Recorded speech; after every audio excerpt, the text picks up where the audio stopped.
Hello guys, so let me just move the microphone, realised I forgot to move that. There we go. So, this project's about to get a lot longer, like a lot longer. I posted the latest eye updates last night, and a couple people reached out to me, so I just want to give them credit first. They just kind of point me in the direction of where eye shaders are going, basically. So, let me just grab, there it is. So, I don't have a hope in hell pronouncing this guy's name correctly. His first name is Arthur, I know that much. But he commented on, that's his art station. He commented on my post saying, you know, the eye shader's looking cool, but you should really look into volume shading for the iris. So, there's not a huge amount of public information on that, but he's like, trust me, this is the way to go. And then later on, someone else said, oh, well, here's a texturing XYZ page, which is kind of about that. So I'll just post that link as well. So that's the texturing XYZ link, and that was posted by Patrick Urbaniak, I guess. I don't know how to pronounce his surname. But yeah, so they've both pointed me in the direction of volume shading is the way to go for the iris.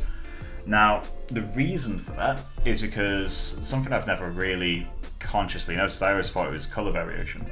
But the top layer of your eyeball, of your iris, is actually pretty transparent. And so if I show this ref, for example, this is one of the best refs I could find with brown eyes. You can see you got this kind of veiny layer below, but then you can actually see some of these veins through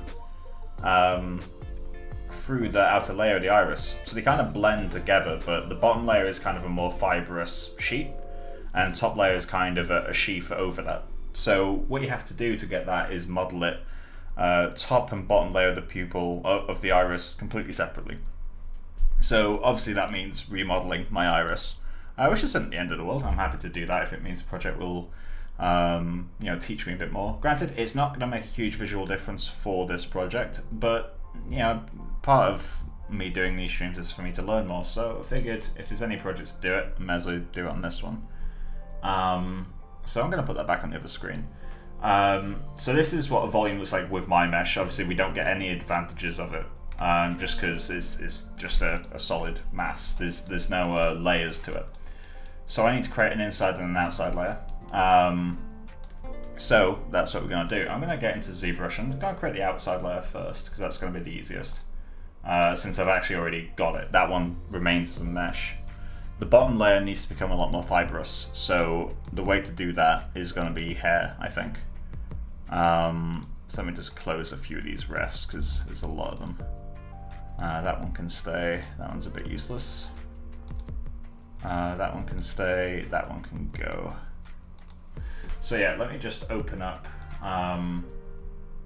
go to this one.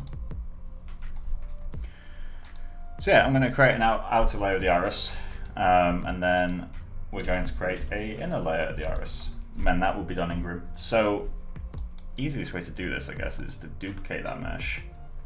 I'm going to rename that to outer.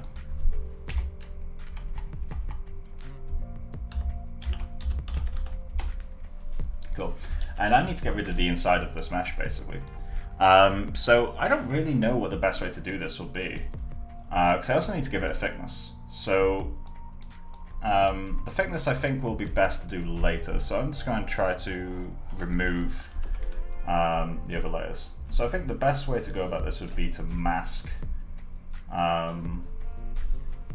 this outer layer and delete by mask, so I can get the bottom layer back. In fact, actually, it's going to be quicker for me to mask out the inside. And what this will do is actually give me like genuine holes in these little bits here. So what we'll end up with is something that will be more accurate to what we see in real life. But it does mean remodeling a lot of stuff.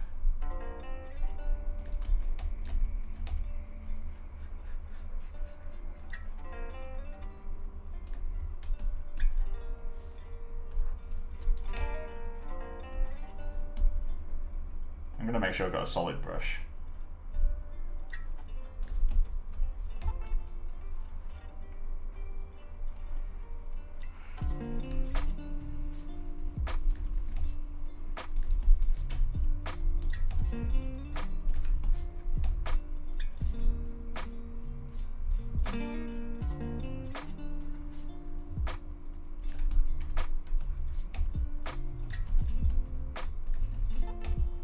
Yeah, this entire project is ballooned. I intended on this project being a lot smaller than previous ones, but that is not how it's gone.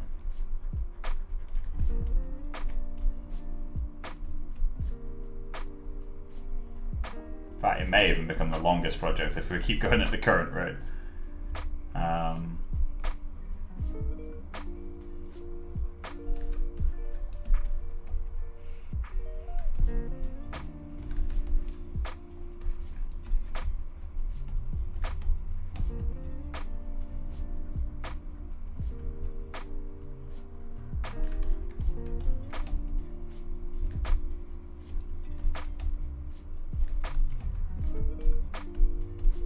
Sharpen up that a few times.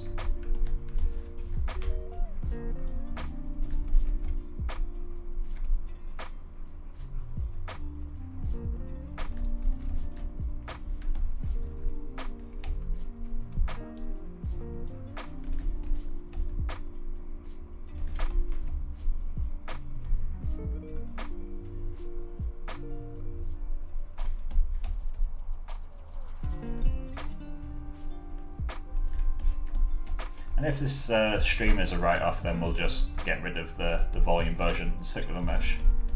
You know, we don't have to fully commit to it if we don't end up wanting to do it. Hey random dude, how you doing, man?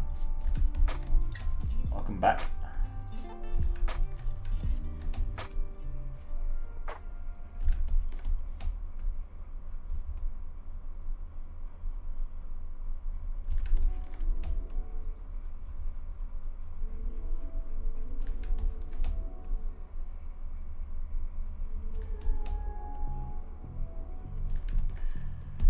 Cool, so let's split masked.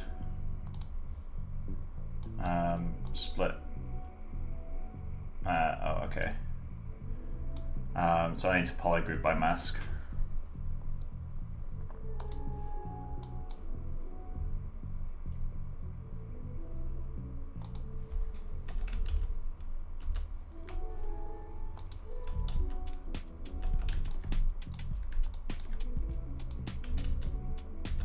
Why is that not? Oh, there we go.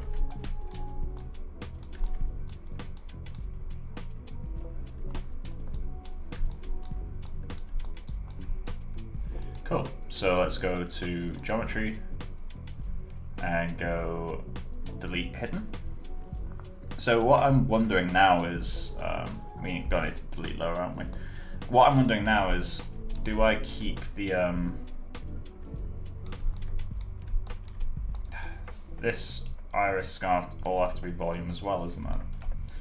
So let's go and modify topology, delete hidden. Actually,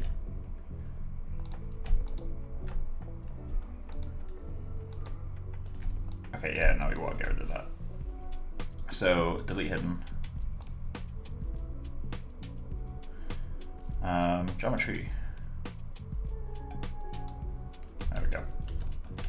So we want to give this a thickness. Best way to do that is, well, first actually, let's go geometry. What is going to be the best way to do that actually?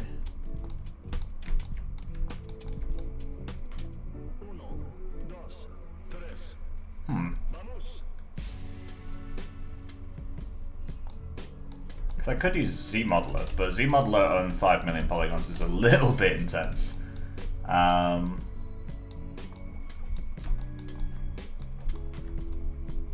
So what is going to be the best way to do this? We could extract the whole thing.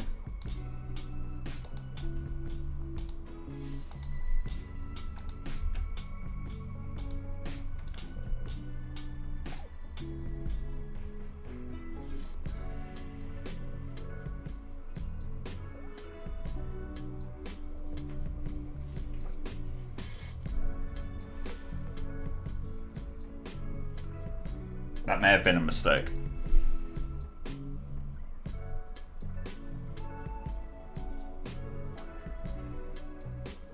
Oh, hello.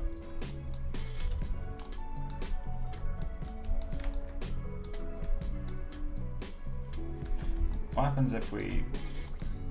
Oh, Jesus, okay.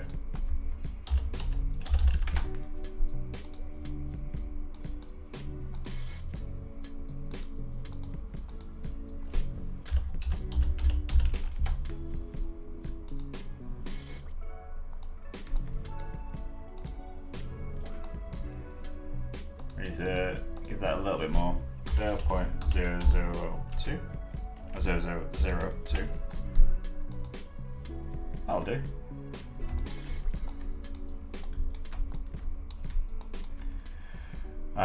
So let's hit extract, and then we're going to have to leave this for a little while.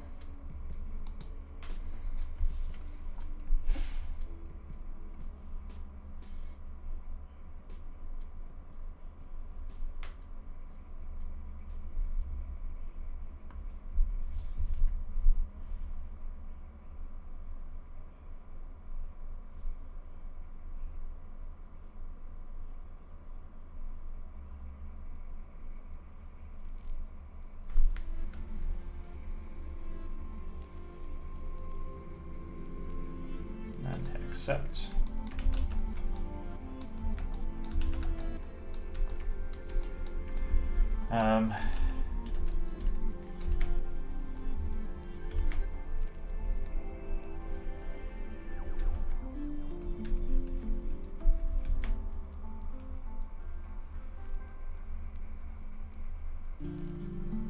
I need to move stronger, aren't I?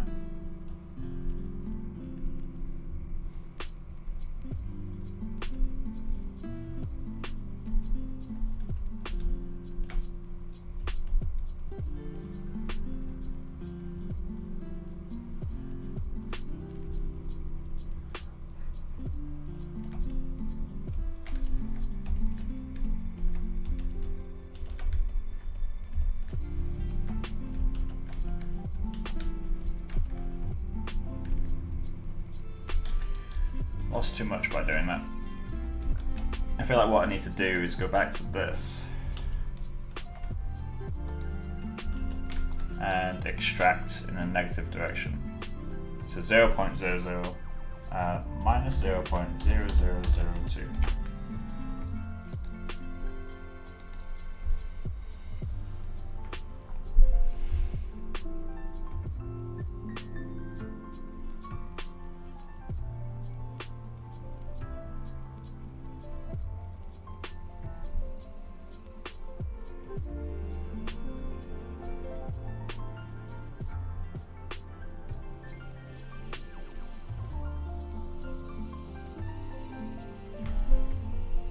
That doesn't work either.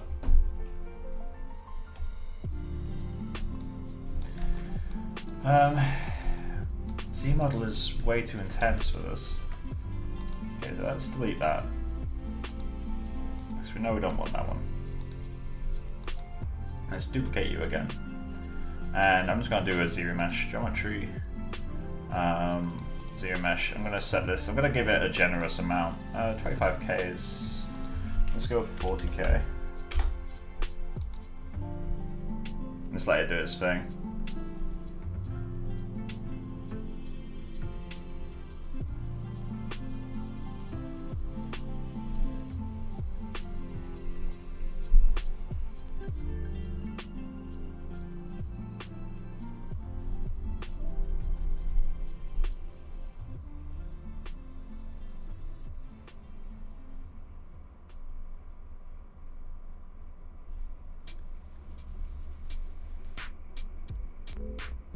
It's taking longer than I expected.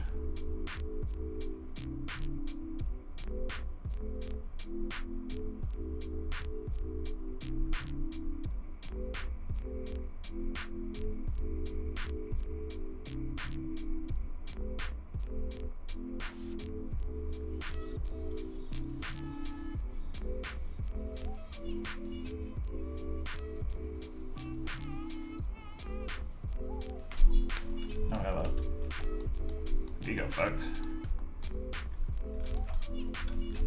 Oh, you got completely fucked. Why are you separate?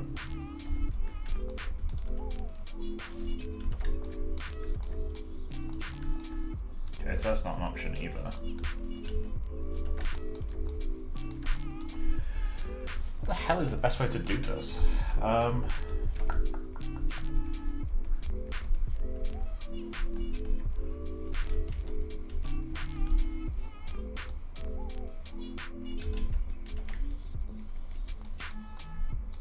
Do we just have to re-sculpt it after doing the tool extract?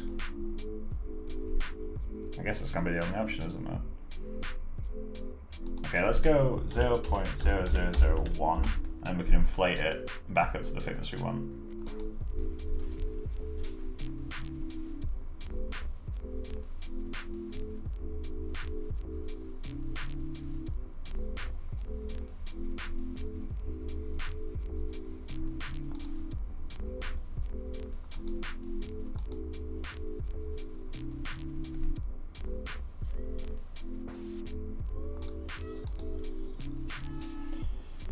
Cool, so hit accept on that.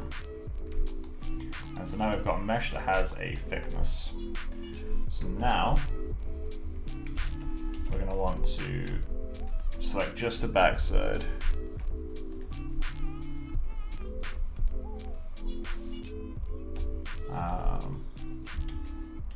Cool, and then let's cool. So now let's just inflate some of these areas closed, and we'll dynamesh it.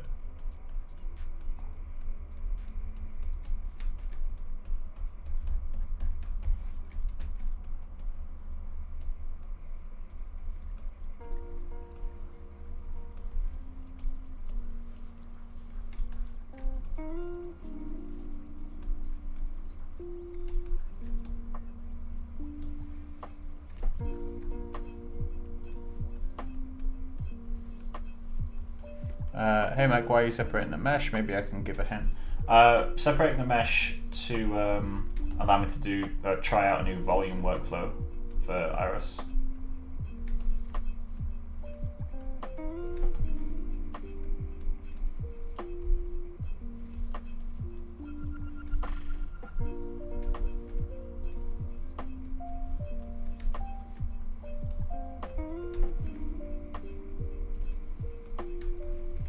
Okay, smooth that out quickly. So now what we want to do is dynamesh it, I guess. Although we need to give the rest of the eye more thickness. So let's just go. Oh.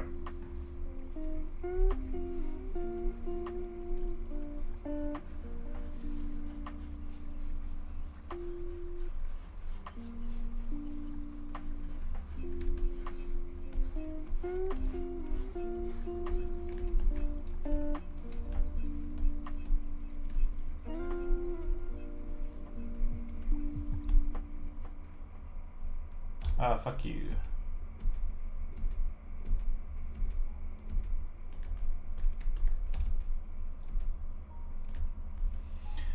Got brush, auto masking, backface mask, and just remask this side.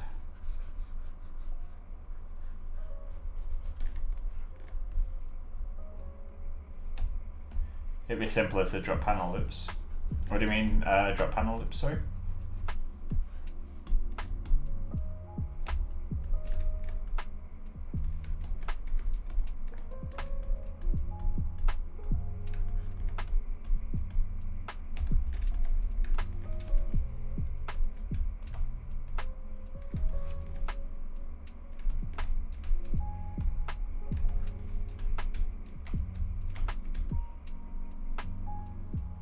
Well, that's cool.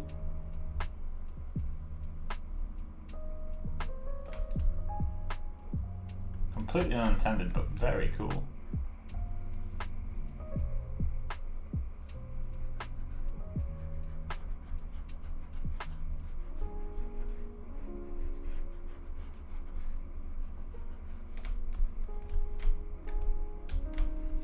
Okay, so let's try dynameshing this.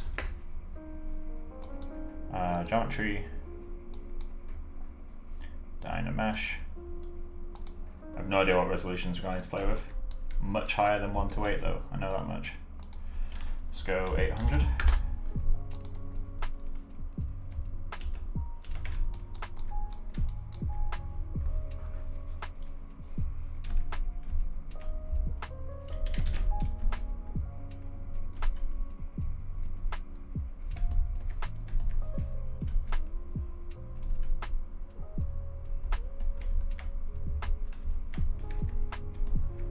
Okay, so we got that far.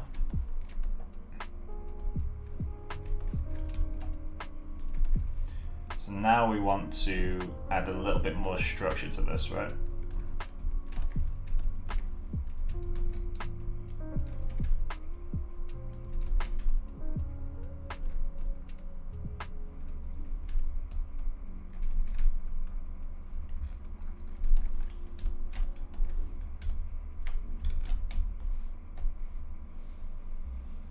Where's a regular smooth brush?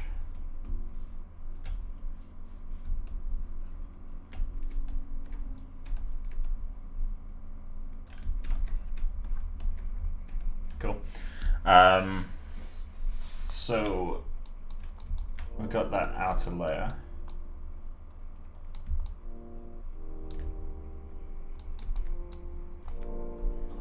So now I guess we're going to want to start building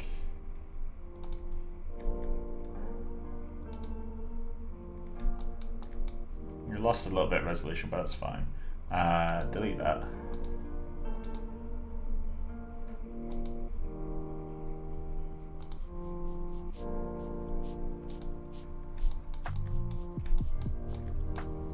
Cool.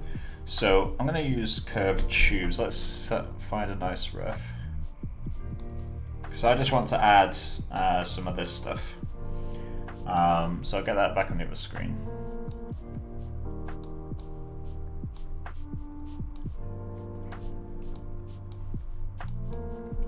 So let's go curve, tube.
Now we dynamesh that to a much thicker resolution, or a much bigger resolution. Let's also just quickly inflate that, deflate that, inflate where they connect.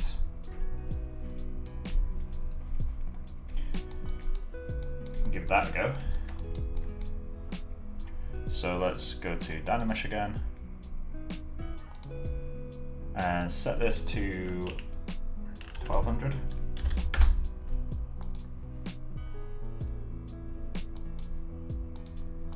Cool. So what happens if we try to ZBrush this? Like, how much of a fucking monster does this become? That's not going to go anywhere.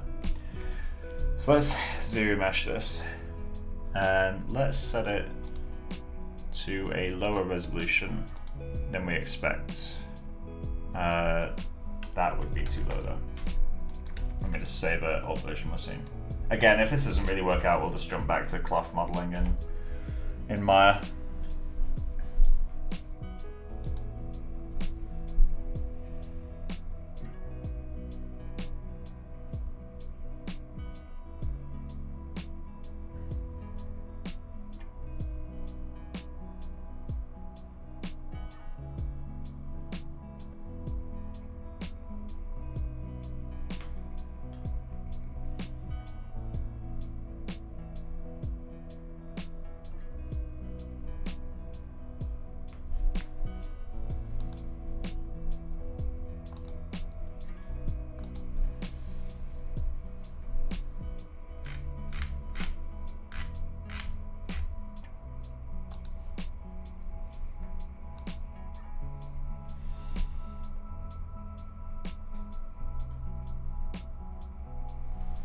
So warm in this room. I've had my computer rendering all day. Oh, there we go.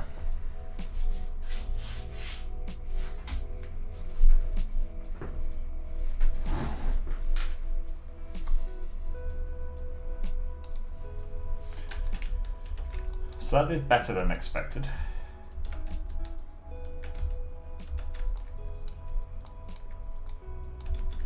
Didn't do perfect, but better than expected.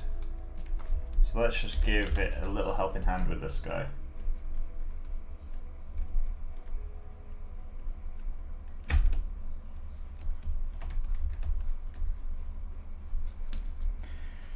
Cool, and then let's just give that another helping hand. Bump that to double.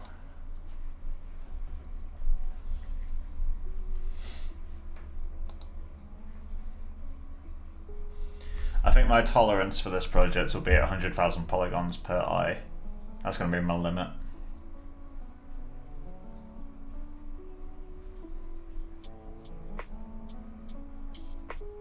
So I don't have to worry about pipeline, multiple characters, or anything like that. And 100,000 polygons at render time isn't much. Like, if you think of it this way, like the eye that I already had, sure, in viewport it was 30-odd thousand, but at render time it was upwards of 2 million, maybe 1.5 million. So I can afford to have 100,000 in viewport if I don't have to subdivide it much.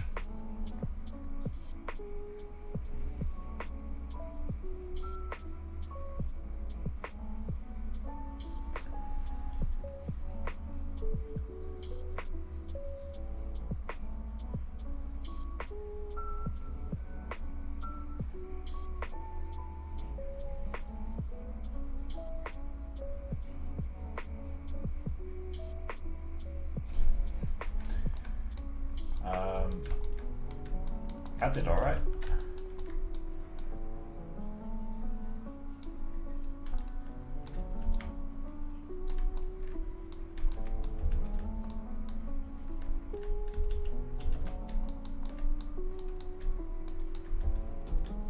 Okay, so let's duplicate this.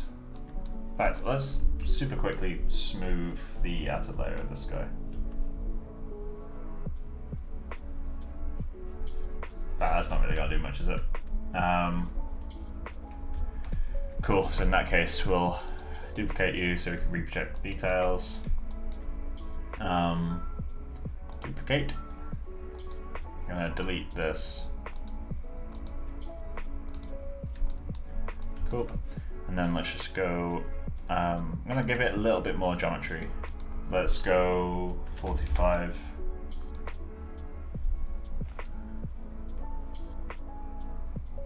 Just so it can have a little bit more freedom.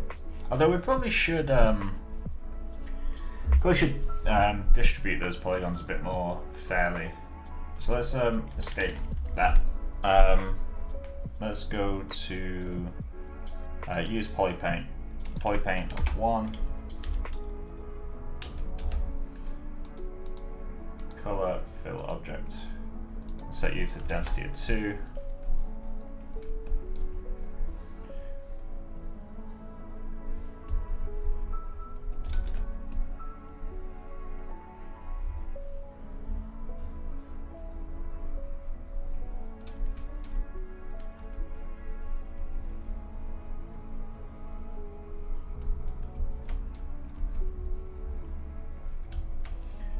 And let's just set that to 3. Put that on basically just wherever there's these holes. And on the entire rim of that thing.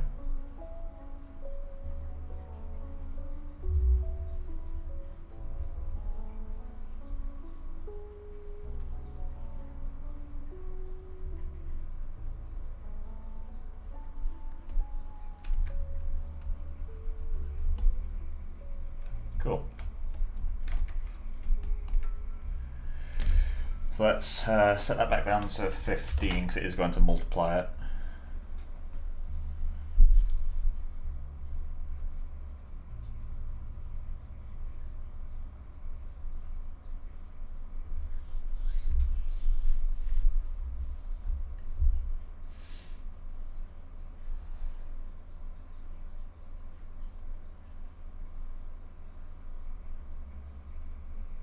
This will take longer to calculate because it's got to do all the density stuff now.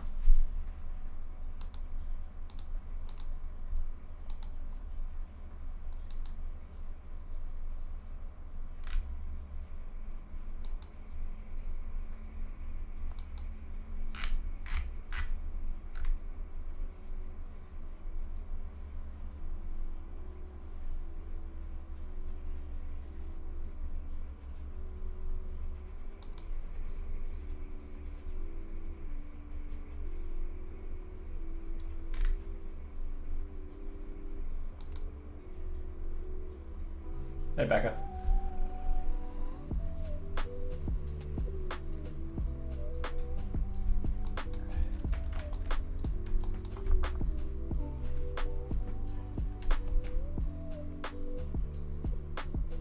Also, hi Mike, who's hiding in today's viewers. What?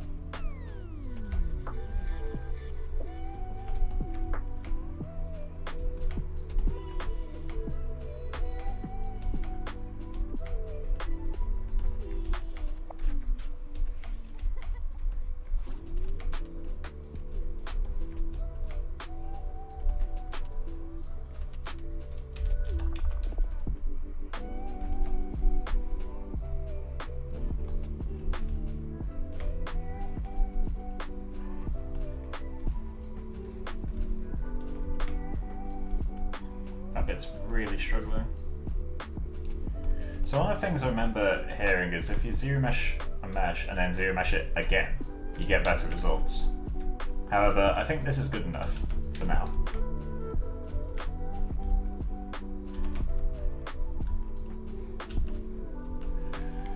So let's take that completely as it is and just export it. I don't need UVs, don't need anything like that. Let's just take it exactly as it is.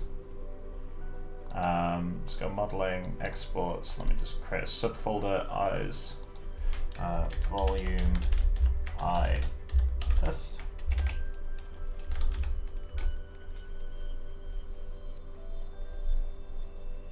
Oh, Mike Walter.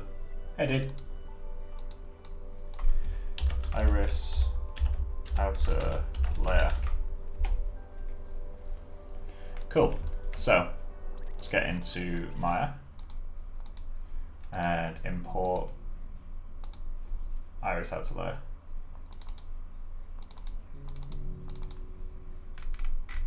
And where is it? Oh, it's there. Oh yeah, because it's all inflated inwards, isn't it? So let's just move that back out.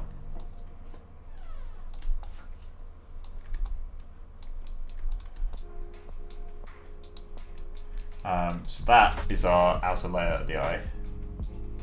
So we need to make an inner layer. This is where it starts to get really interesting.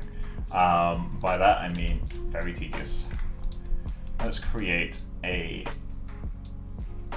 cylinder. Roll it onto its side. Put that there. Scale you, no. Scale you down to fit the pupil.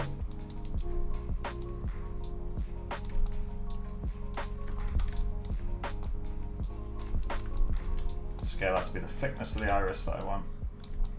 And then delete hue. So delete. Oh yeah, I'm in vertex mode. Cool. So now let's do the horrible method and set these two. Let's put them back in template mode actually. So I'm just going to throw a groom on this. I can't use Yeti because I'm in Autodesk Maya 2022, so let's just grab XGen. This has UVs, right? Yeah, that's good enough.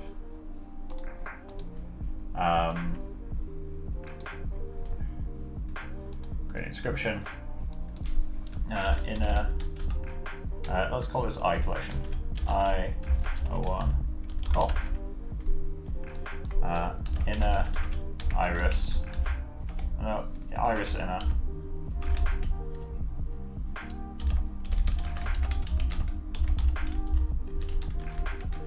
Cool. And we'll do it with attributes for now, but we'll change that later. In uniform rows and columns is probably better for this. Although again, we can change that later. Let's turn off that. So, modify CV count, pop that up. Let's turn that off too. So, length, we want that to be 0.75. No. Where's the iris end? Oh, iris end's all the way in there. Let's go with 0.5. Cool, 0.5 is the exact size of the iris. It's really satisfying. Width, we want to reduce a lot. Now I'm gonna throw this density spacing.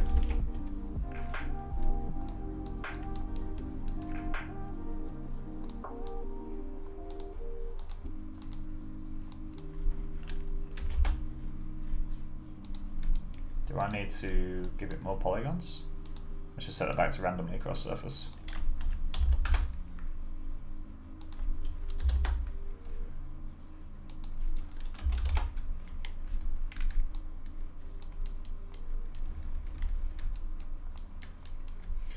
Cool, so we want some modifiers. Well, actually these need to be thinner still, don't they?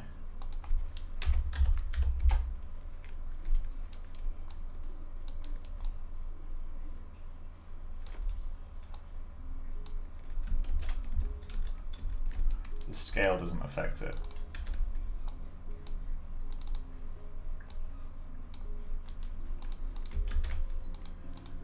There we go. And we need to move that forward, don't we?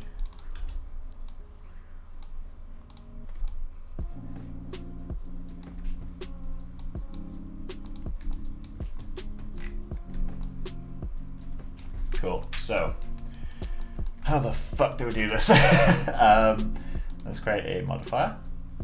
That's going to be a clump. Cool, no clump guides found, to be expected. Has that font changed?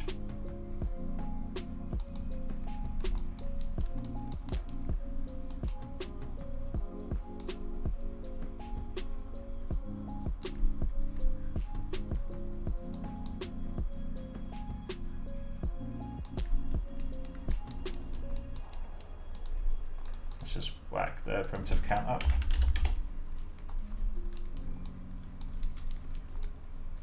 I feel like we're going to need to do multiple layers of this thing.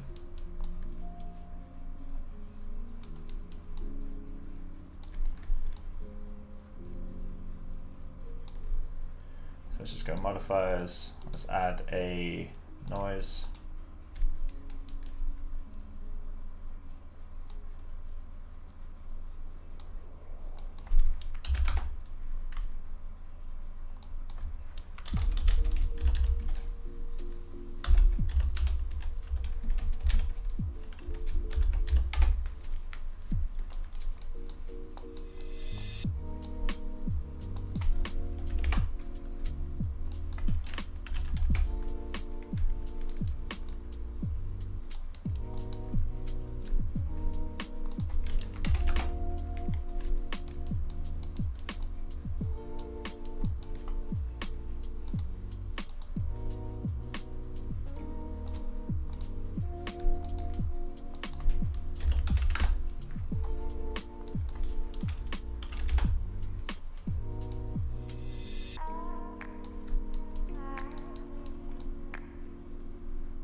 Let's do that actually. 1, 2, then multiply by 0.005.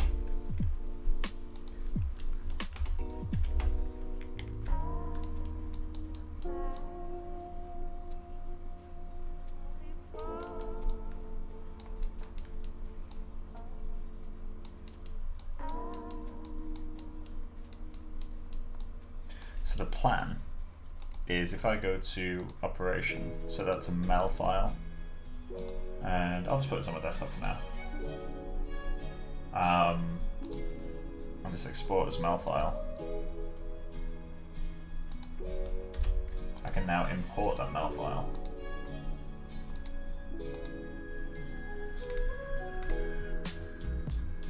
What did it save it as? There it is.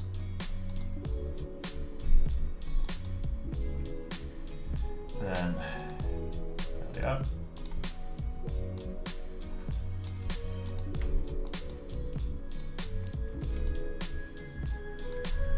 So let's just go and go to cache. No, not cache. Generate template brush settings. 0.0025. Yeah, that's fine. Generate curvatures, attach brush to curves. Let's just save first.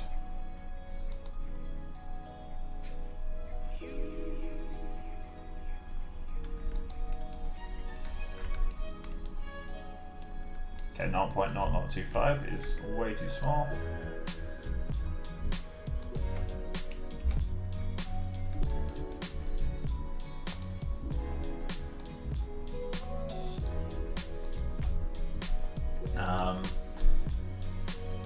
Generate. Where did it go? I always forget where to find it. Template brush settings. So let's boost that a bit. Let's double it. Like here.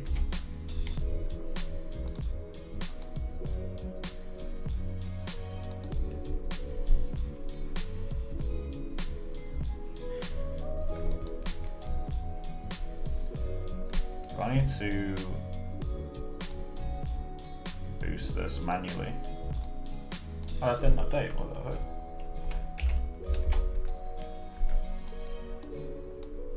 That should be fine, right? So let's just go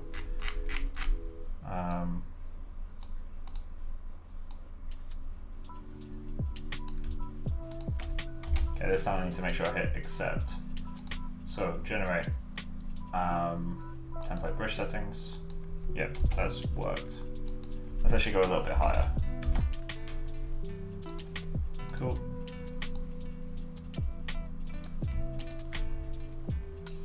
And go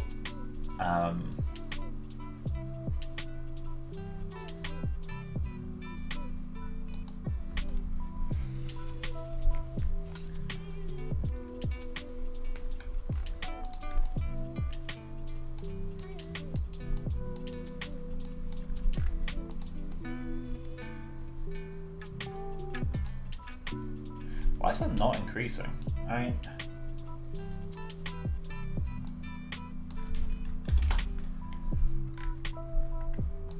I'm not going to go through all these individually and increase them.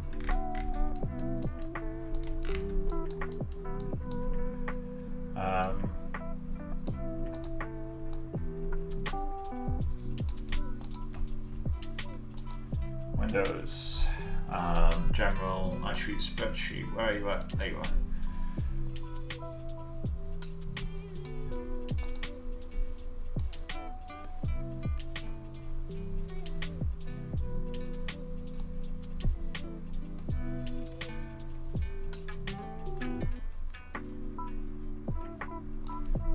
Attribute filter, what's it called? Scale.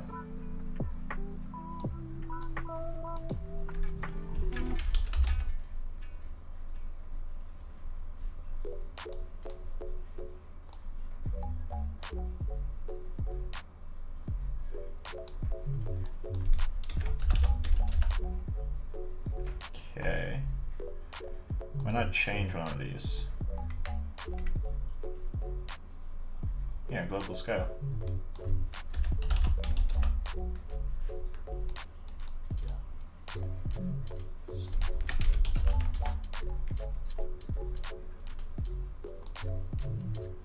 Okay, weird how that's not working.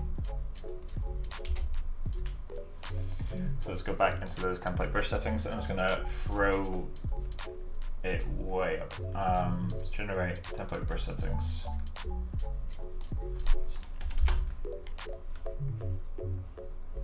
let's try that again. If it doesn't work, I'll take it into ZBrush and inflate it better. Me too, never seen XGen used like this. Yeah, I mean, it has been done by lots of people before. Lots of people have done this before me. This isn't me being fancy or cool. Utilities, no, that's the wrong place. Geometry.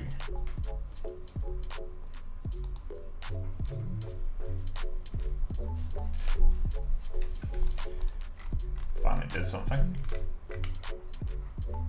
So let's grab all of these. Modify. Convert. Paint effects to polygons. Where you at?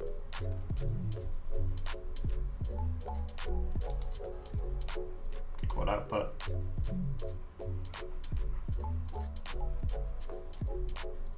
Let's add a 0 to that.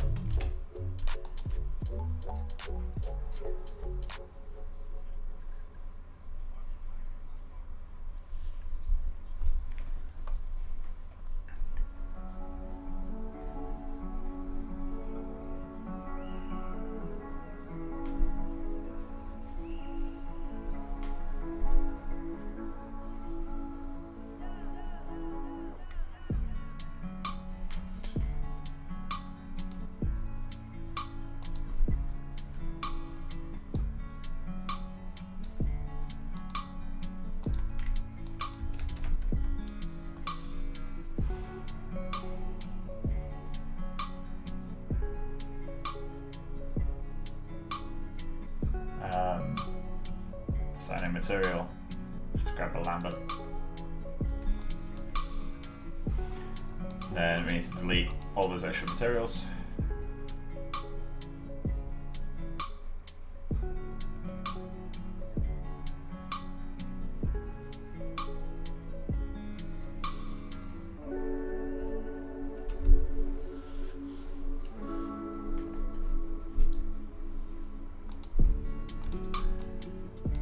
Cool. And let's combine all this.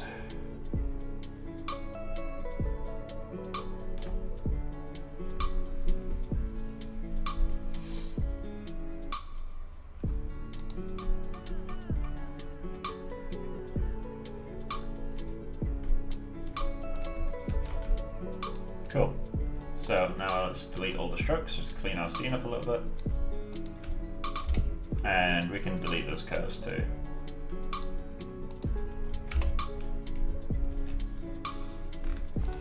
Cool. So, the ends aren't capped. Is that? Let's go to modify, convert. Paint effects polygons. Is there a cap ends? There isn't. That means the volume shader won't work on them. Okay, we'll try a surface shader to begin with.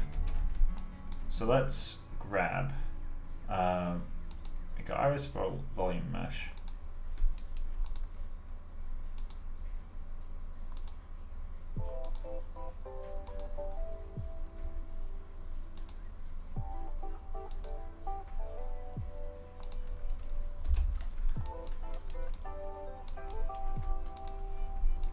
Okay, and let's just quickly throw a shader on you. Okay, not gonna worry too much about what that's doing yet. We need to assign the, where is it? Whatever material you've got on you.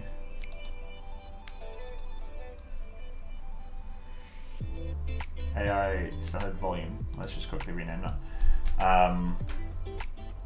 Iris volume.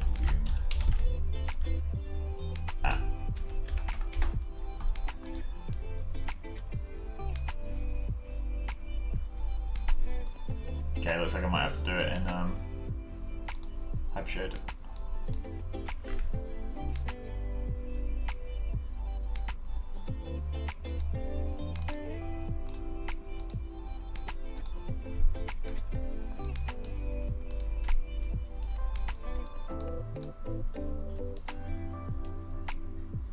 Cool. And this already has its little material. So let's unhide you. And give this a quick test.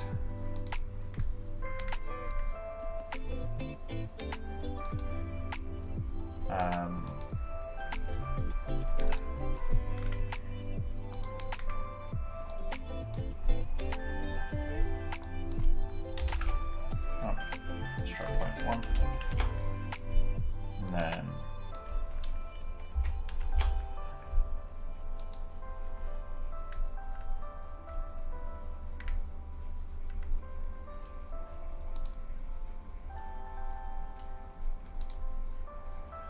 quickly throw some subsurface on this.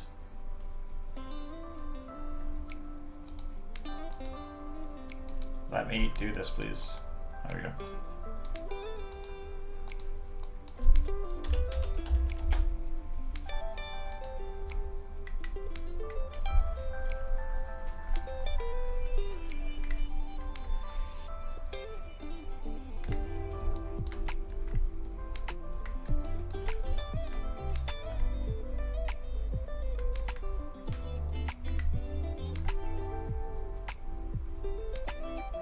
So what I want to do now, looks like it's generally working.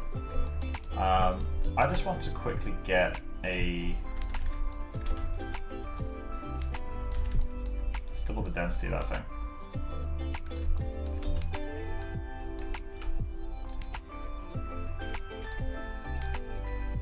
Let's set that to 0.5 and do the same with you, so they can be stacked end to end. Like that.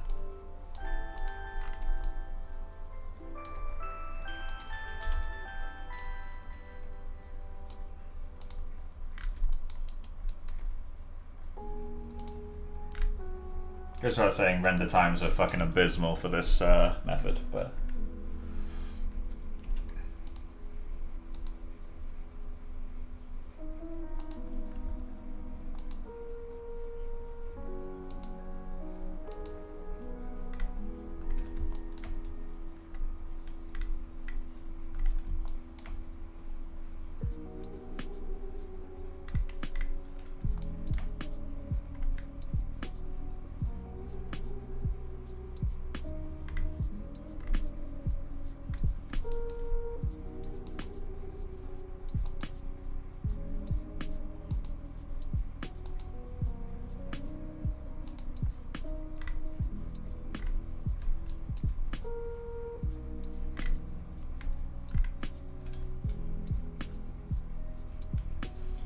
So we want a little bit more density in this guy.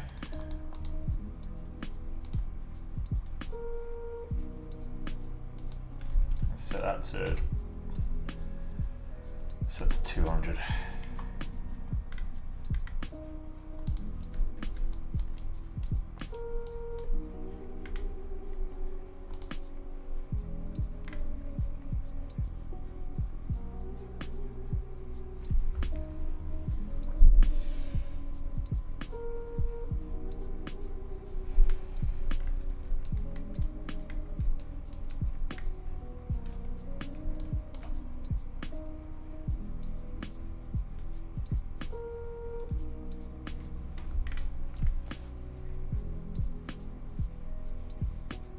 Yeah, we need to turn off spec.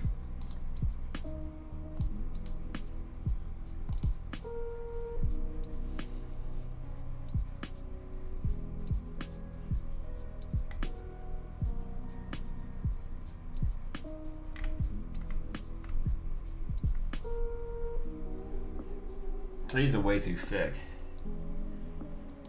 Let's quickly oh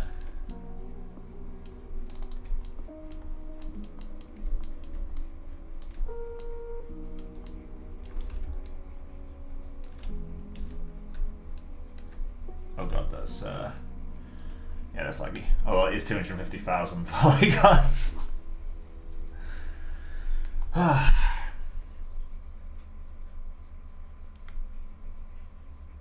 Come on.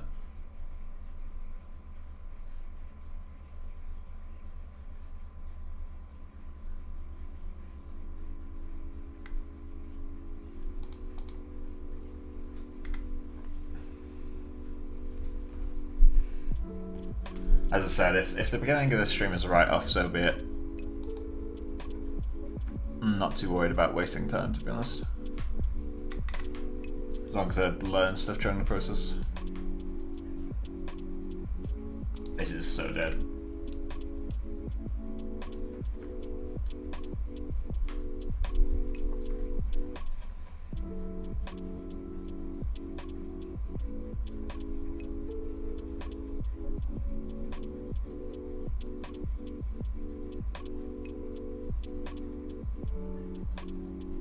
It does give interesting forms. I feel like I could use this method to kind of get these incidental forms. I could dynamesh this in with my fucking sculpt if I wanted to.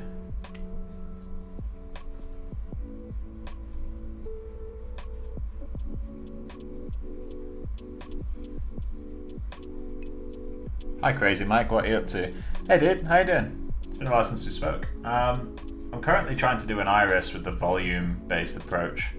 But I've made the mistake of trying to deflate a mesh which is 250,000 polygons, and Maya doesn't like doing that, so this might have crashed.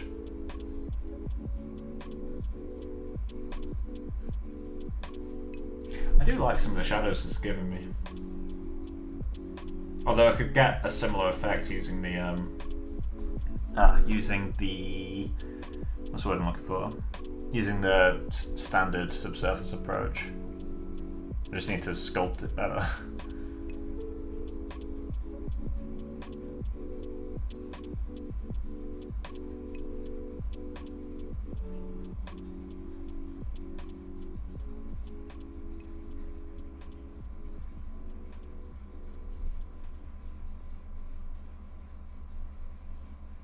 If you wait 30 minutes, it will come through. Perfect. Also, welcome to the stream. I don't think I've seen your name here before. Okay, well, while that's doing its thing, I can delete this mesh.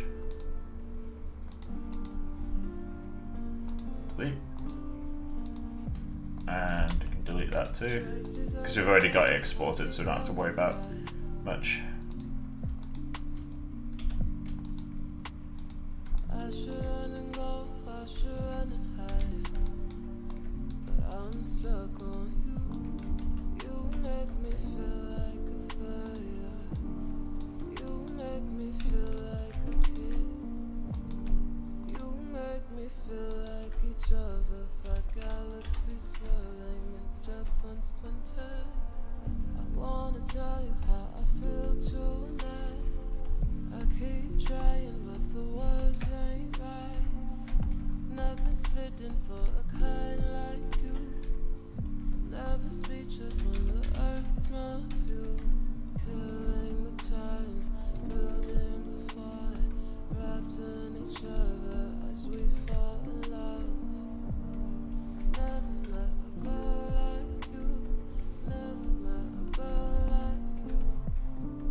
Spend a little bit of time on the curricula. Oh, that's not what I wanted to do. Neither is that. We'll get there eventually. There we go. I still have no idea how the curricula actually works in terms of shading and damping.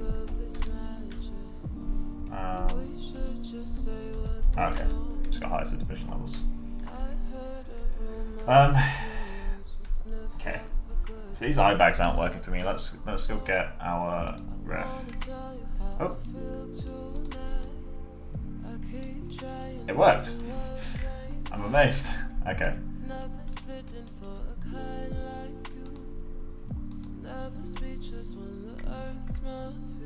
So if you want to see some hilarious render times, this is where it happens. Oh, look at that, it's only on the first pass and it's already slow. So let's just pick a very small section here.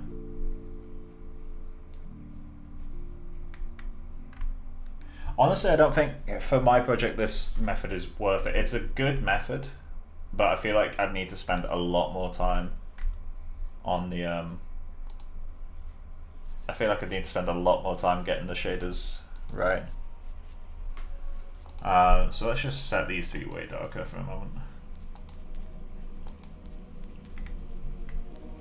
I don't know how dark I need to set these before they start to work though.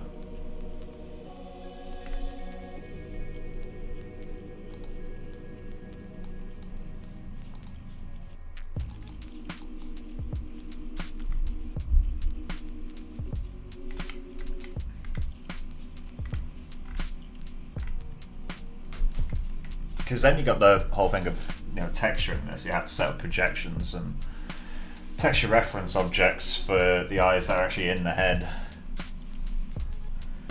And texture reference objects with this amount of polygons are gonna eat up resources that really not gonna benefit from.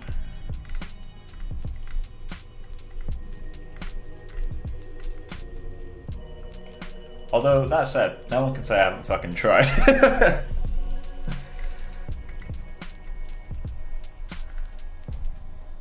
It's a cool method. I just don't think it's gonna work for me.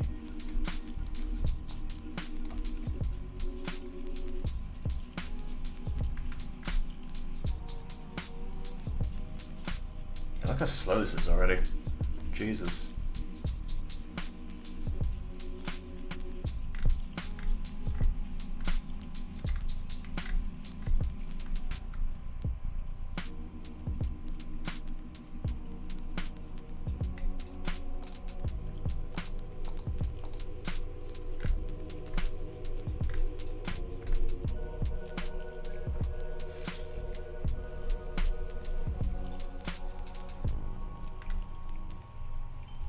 There's something quite nice about that though.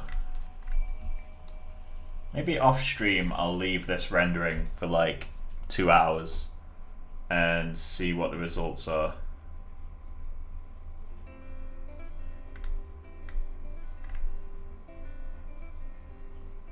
In hell, at very least, I could grab these and combine them with the actual subsurface iris geo that I'm using. But yeah, let's quickly do that. So I'm gonna hide this outer layer thing. Show the regular iris.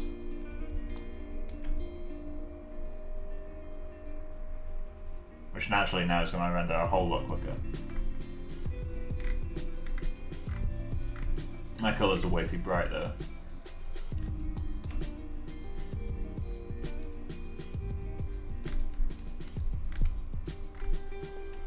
I'd have to move this around a bit, I think.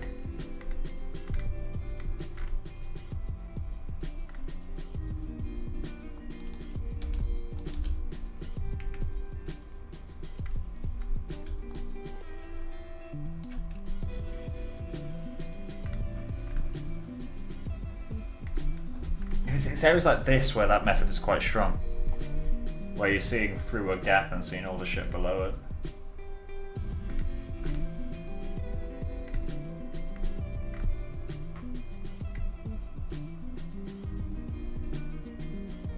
Just passing by to say hi. Take care, man. Yeah, you too, mate. Hope everyone's all good in Vancouver.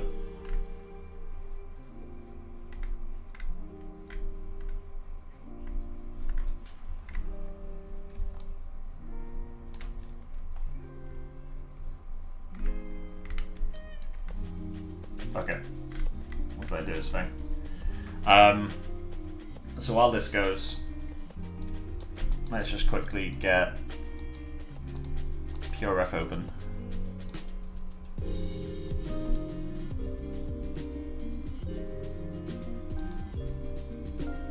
So we're going to sculpt the eyes a little bit because I'm not too happy with them. I think this guy was my favourite, so let's go with him.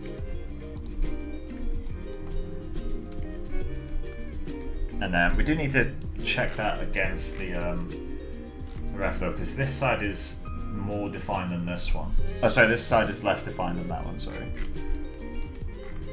So maybe we can take ref from this side, and then when we do the asymmetry later, let's just pull that over there. Oh. Let's just quickly push that in.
Brush.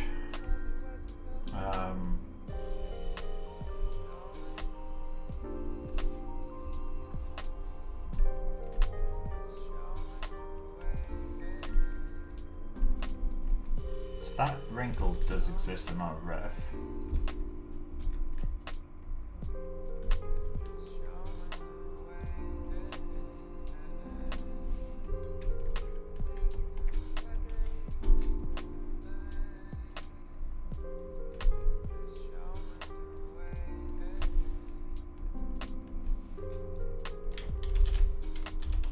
Try a standard brush actually. Oh, that's strong.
His wrinkles are doing like that.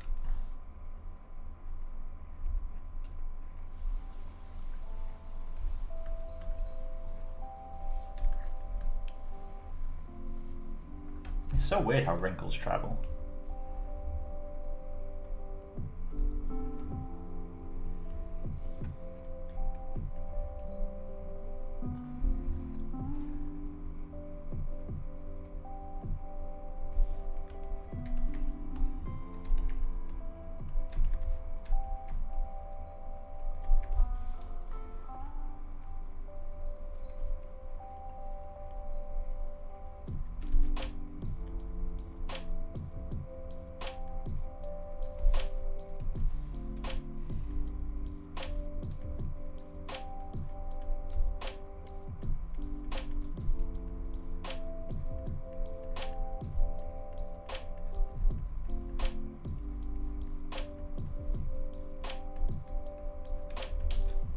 Love that bug.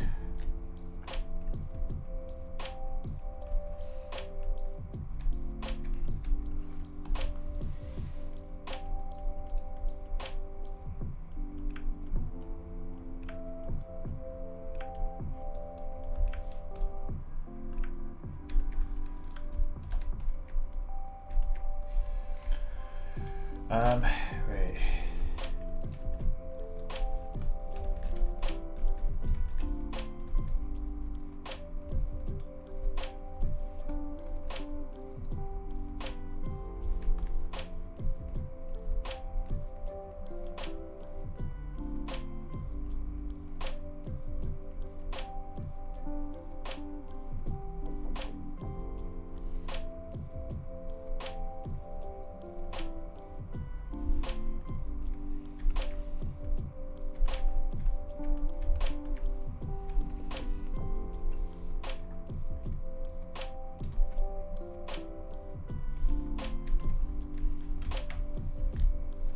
Let's see how Maya's doing. Yeah, this is a slow method for rendering, holy shit. And as much as I like having all this detail, I don't think it's like worth the extra time. Not for this project at least. Maybe on a future project I can do literally just an eye marathon. Like dedicate an entire stream series to making the best eye I physically can. For now though, I think this was a dead end, so I'm going to kill off these guys, kill off you, kill off you, kill off you, kill off you, and bring you back. And let's just... I will color correct the eye though while I'm at it, so because the eyes are too bright. So let's just bring this guy over and switch to this.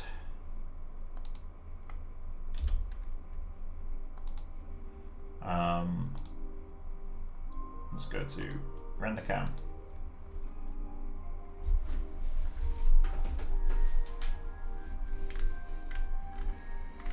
So let's just do a super quick color correction of this iris. So first thing I can see is way too saturated and way too bright. So let's just bring that back a bit. I would do it in the texture, but I think it's honestly easier just to grab it in the hypershade. So let's do that.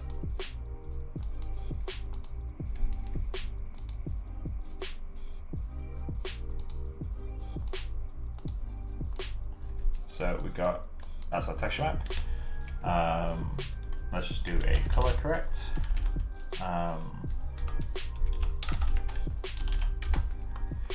Put that in right there. Base color, spec color, because we're cheating some stuff, and some surface color. And you can plug in subsurface radius too. I've not really figured out what the best way to use that is yet though. Let's just auto load that. Or turn off auto load. Then we'll work on this color a little bit. So let's first off, saturation 0.8. And then value or exposure. I guess exposure is going to be the best way. Oh no, multiply. Let's go with multiply. Let's multiply that by 0.8 as well. See what that gives us.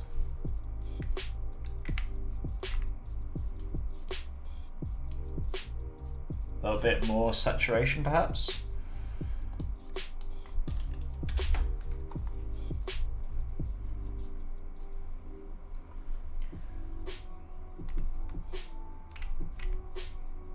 Somewhere between those two. Or I could keep that amount of saturation but go lower on value.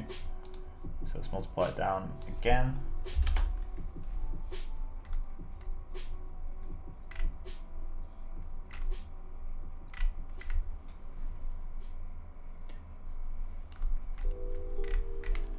Cool.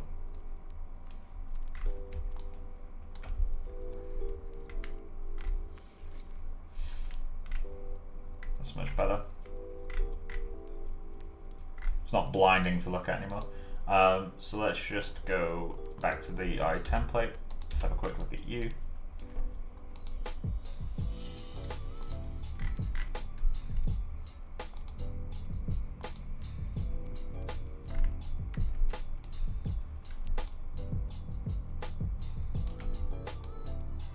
Come on, let me.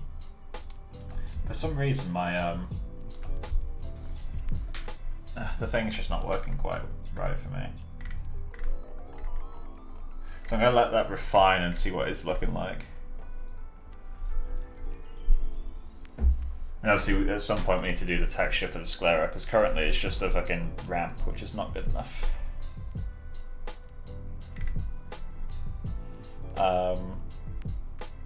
So while we leave that going, is that still too saturated? It's hard to tell. Let's just select a smaller region. I'm gonna let that clean up like a lot.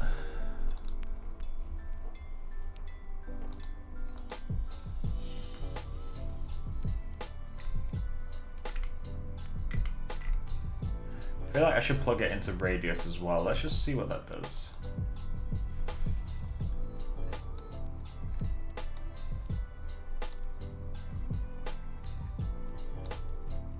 So let's just view slow snapshot and compare it to after I do this.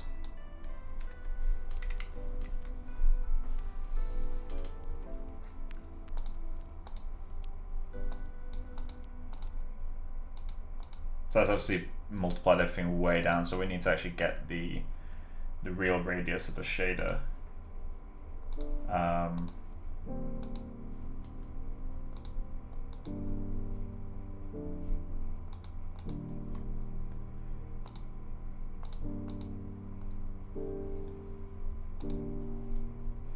And just up that. Let's 6 times more.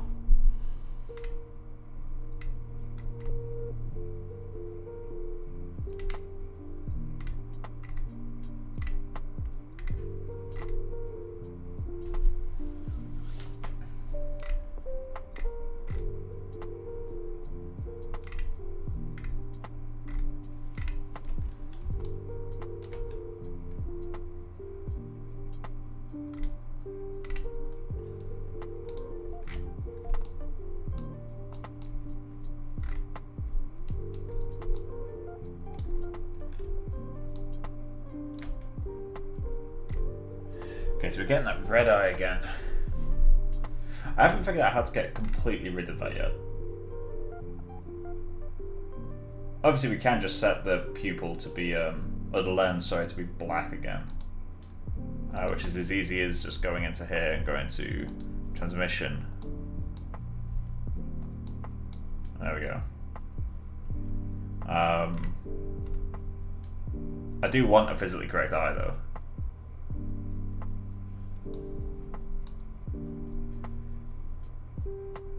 So let's go into that fluid and set the depth to 2. Oh, that pushes it towards white. It's really hard to get this balance right.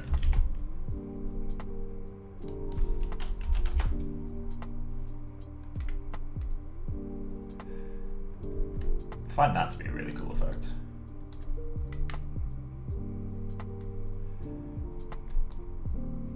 So I wonder if there's a way to scatter all light without it actually coming back to you. Oh wait, that's how you do it. Scatter anisotropy directly away from camera. Of course. Alright, cool. So we want this depth. Where did that go? So let's go 2. The highest you set this, 0 is off, and as you go higher, it allows more light to scatter. So let's go to 1. So the point is that you need a bright light to hit the back of the eye. Of course, now the pupil is horrendously slow to render, but I'm fine with that.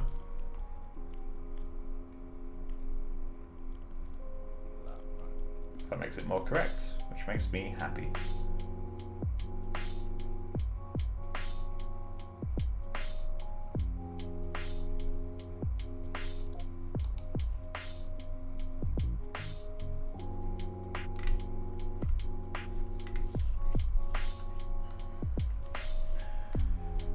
Okay, so that's the color correction done.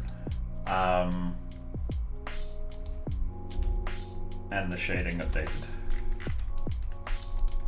So now we have our temporarily final eyes.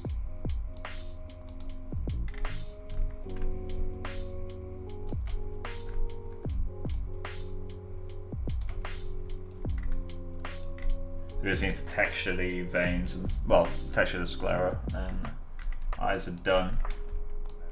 It's everything around them now, so we still need to do the meniscus, we still need to do the caruncular, we still need to do the asymmetry of the actual face.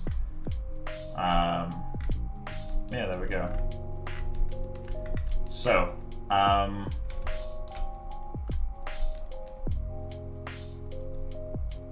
going to turn off subsurface on these for a little bit.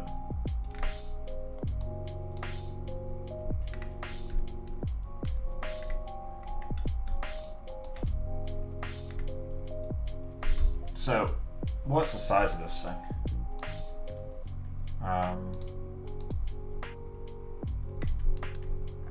Let's check our reference.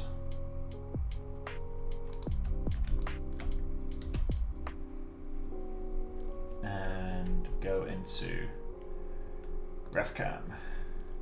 Okay, so it's way too small. Modify, sense pivot. It needs to be like that size at least.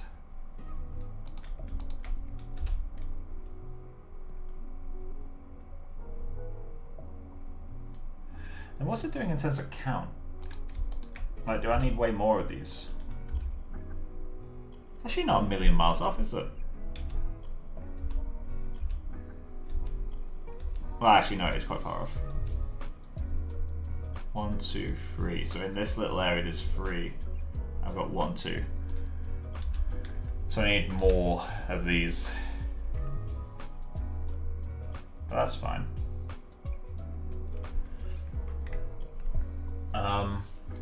Okay. So shall we do this properly? Stream it to like 10:30 or something. Okay.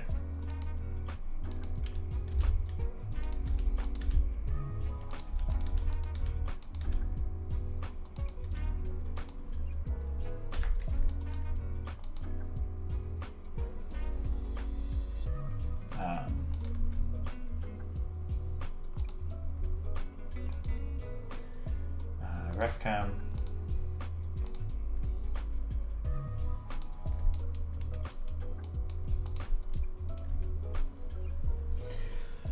So we need a third more. What's going to be the best way to do that?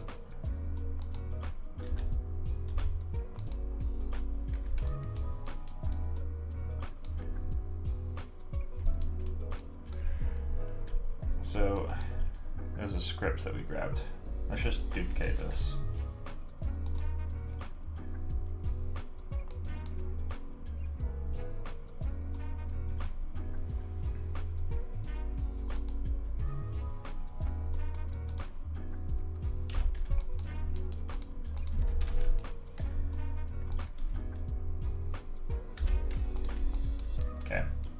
So let's just go into front of graphic.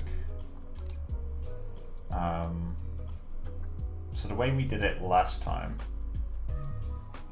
was, let's go to, what am I looking for right now? Oh, off graphic. Cool. So the way I did this last time is I matched every other, basically just did that. So we can do that again, then scale it in and extend the curve. That could be one way of doing it. So let's do that. Do I have any backups of the original curve? I don't, do I? That's just sad.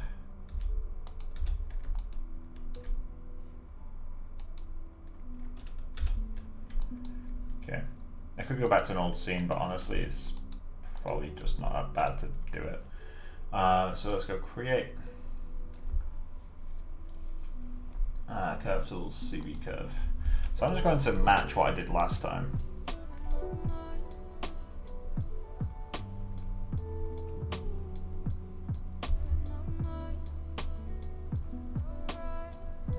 Actually, I could transfer it back, couldn't I? Let's delete that. If I grab curve 2, and whichever one matches it, there we go. So I can blend shape these two, right? Oh, wrong one. Let's check if we can actually blend shape it first. Yeah, we can. So now if I wrap UTU, deform,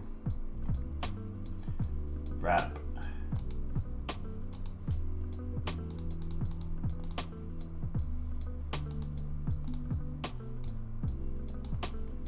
cool, there we go.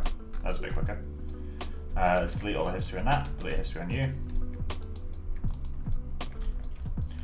And then all I want to do now is, oh well, something broke.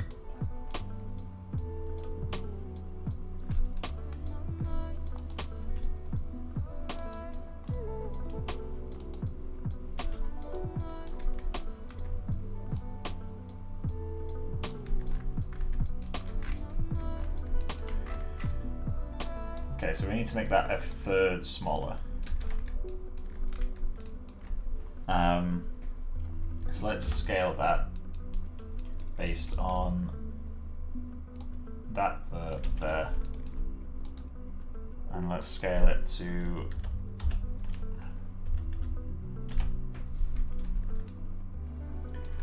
so then we could duplicate that. How do you connect two curves?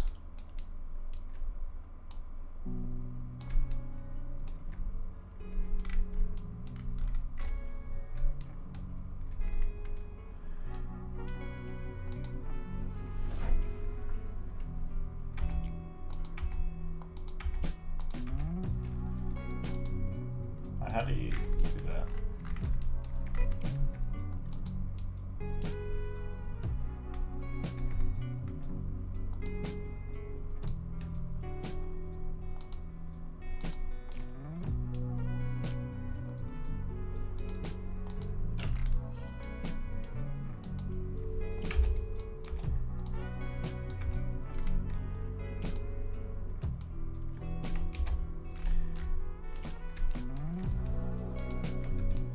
Has to be a way to weld those, right?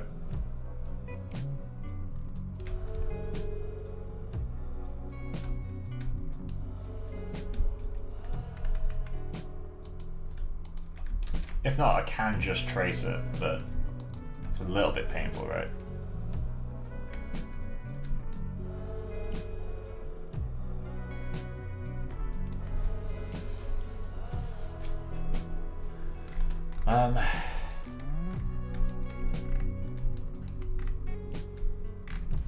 Let's combine two curves. Wire, weld to CV curves.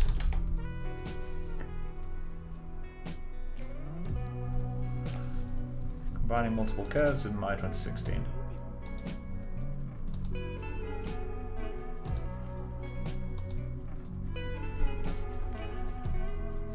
just watching a silent tutorial.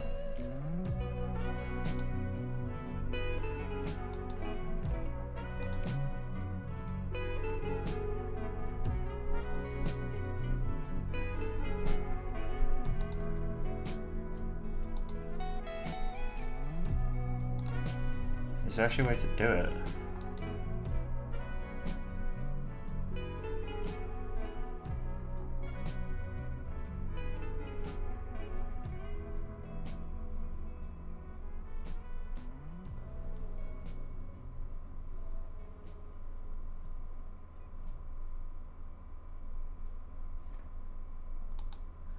And technically,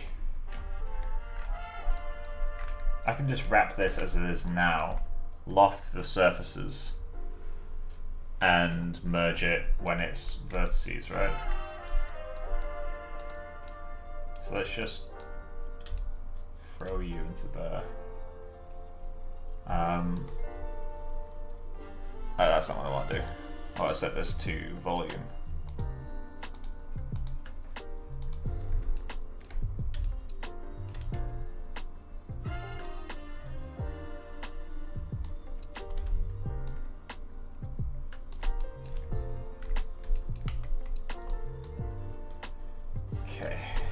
Let's just weld you to that point and do the same for you to that point.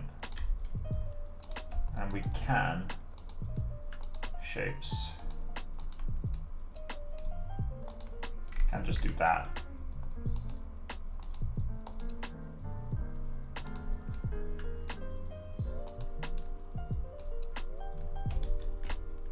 Because you have to keep those as they are. Can this actually loft?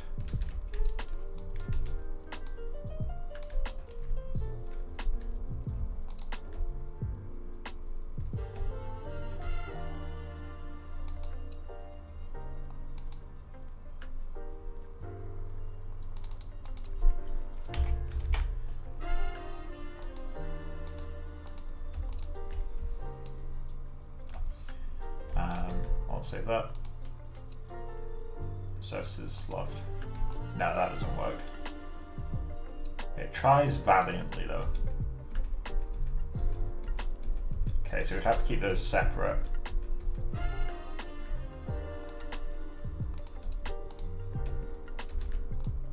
Then loft U to U. So I'm just doing a proof of concept to myself. Surfaces loft. I could loft these two, although it'd have to be in the same order. Then we could weld the resulting vertices of these two surfaces, right? That would work just fine. Okay, so we have a method.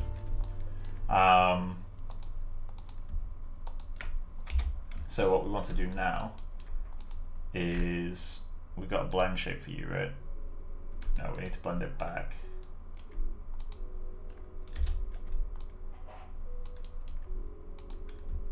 So, form, blend shape.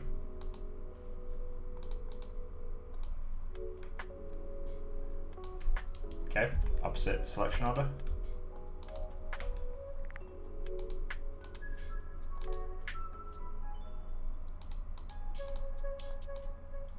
Cool.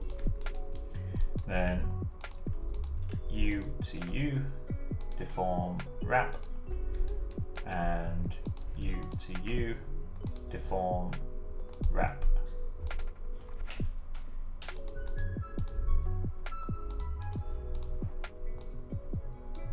Cool. So now we've got that. We can duplicate that. And we need to model this into, easiest way is to do that. And we do have the old mesh as ref. Let's just grab you.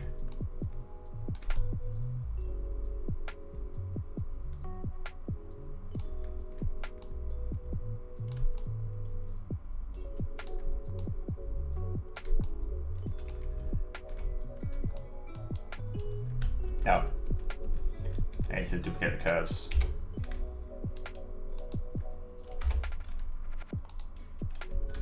Okay, so we've got you, you and you.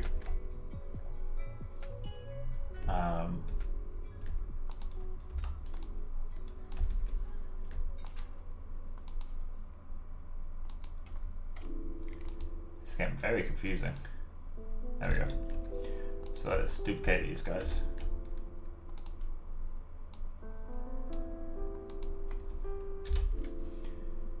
We have to do some serious cleanup after this.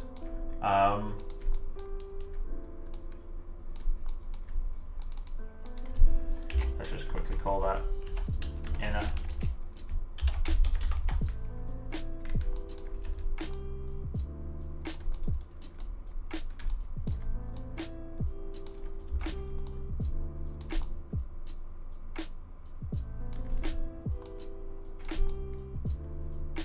Cool. So let's grab these two.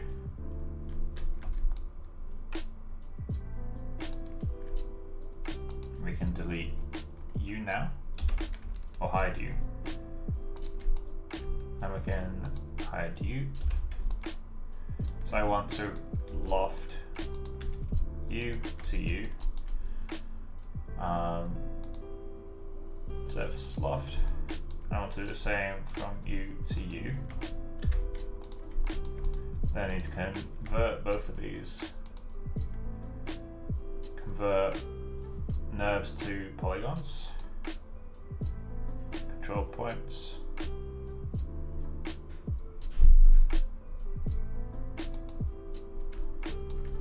Cool. Combine these two meshes. Wait, something's going on there. There we go. Combine. Just going to delete that. Now I've got this. I can delete these. When you smooth that, it smooths out to the correct shape. You say invert the normals.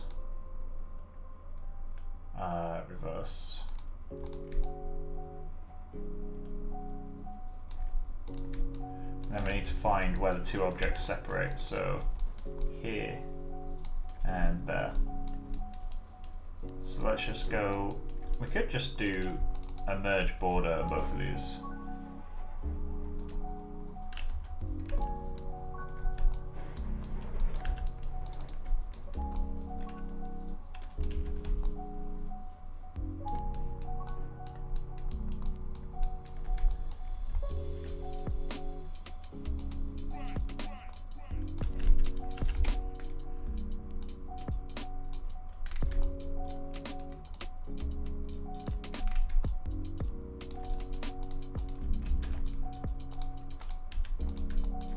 You lost your shading group.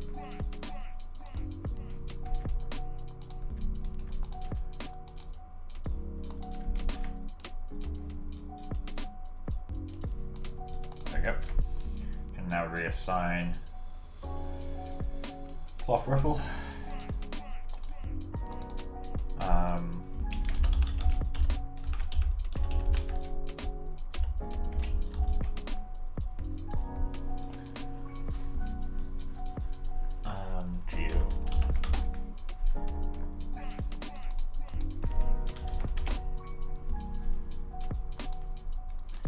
Throw you into wrong camera, ref cam.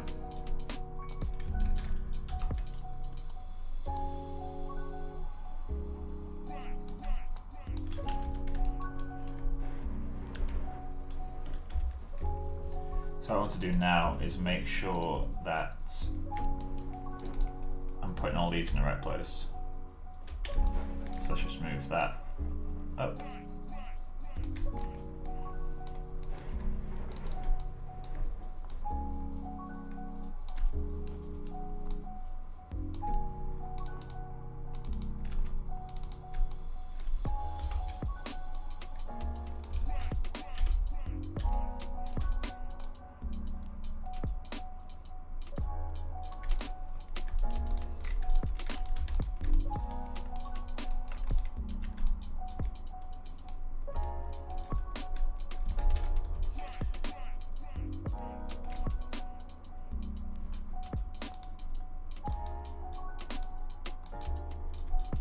Oh, my camel is not nice.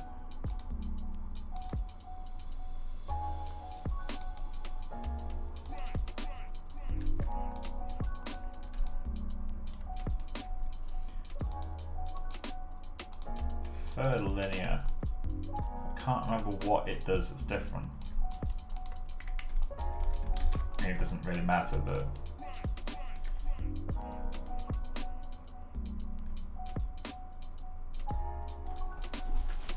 because what we have to start doing now is modeling the damn thing.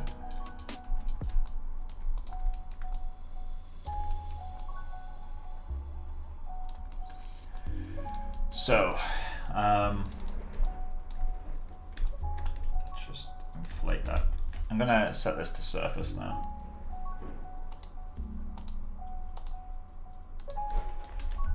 Inflate some of them, just so they're not all the exact same shape.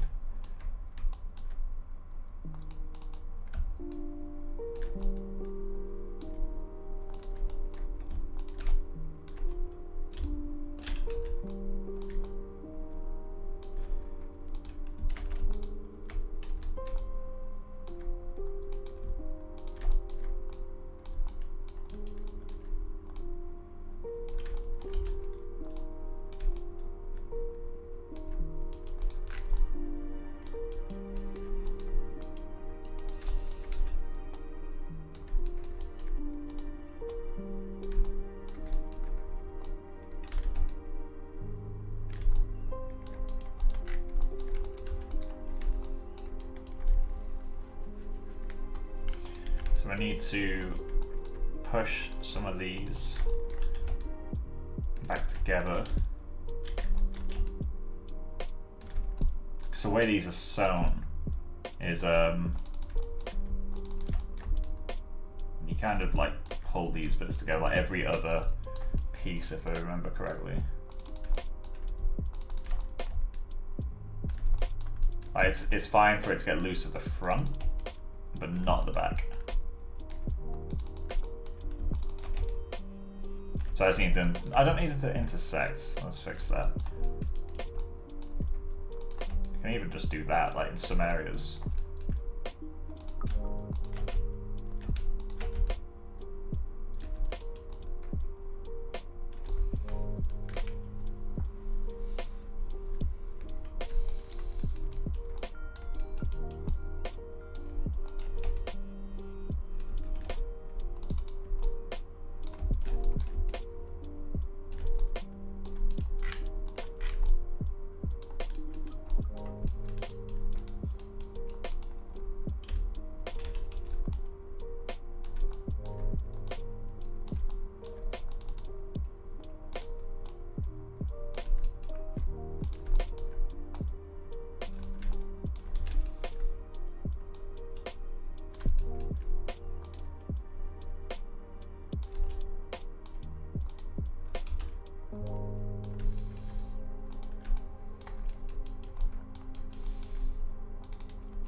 It's starting to feel a bit more organic when you do all that sort of shit.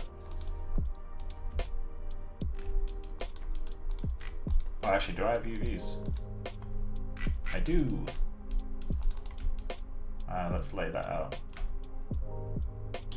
Maybe not diagonally. Oh, okay, those are some serious UVs. Can I unfold these along the U? Unfold along V? Nah, they got butchered. I'll leave those alone. For now, anyway. It's like 100 dudums wide.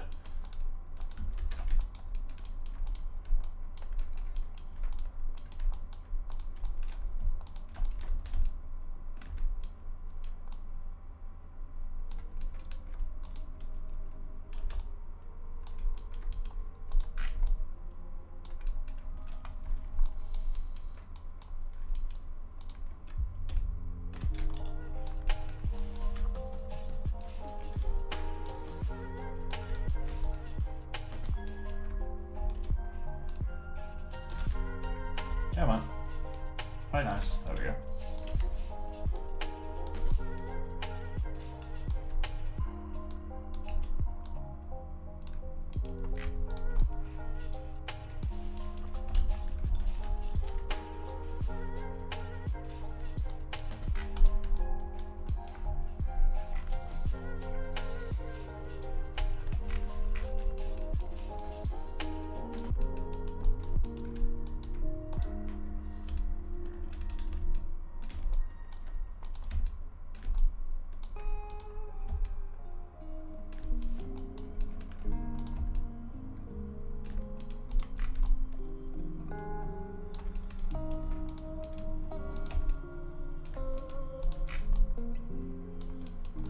not really too keen on this now that I've done it.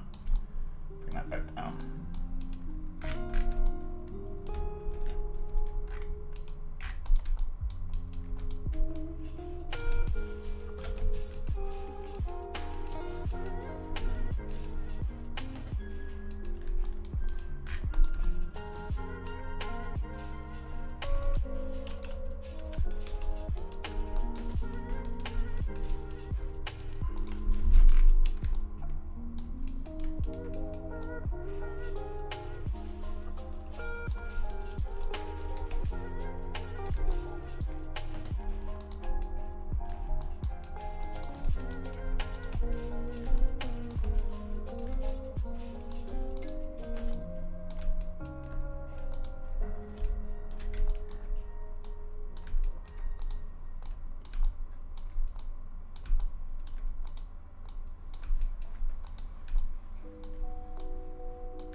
That feels wrong.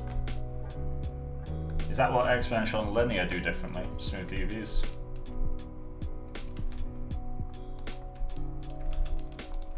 Granted, this sort of mesh is quite easy to get UVs back on, so it's just squares the whole way around. Let's just quickly enable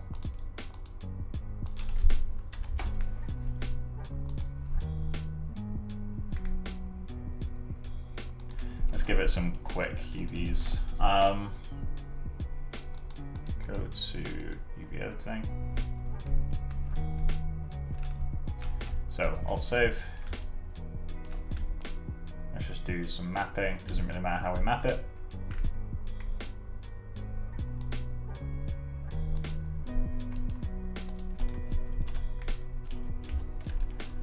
Cool. And all we want to do is cut every single face and then unitize them all,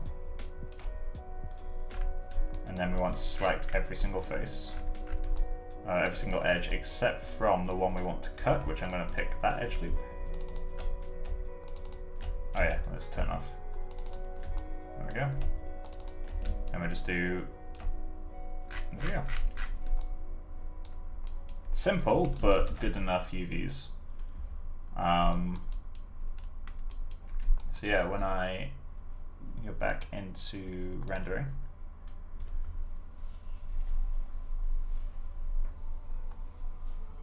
has this just crashed? It's weird how it locks up doing that sometimes.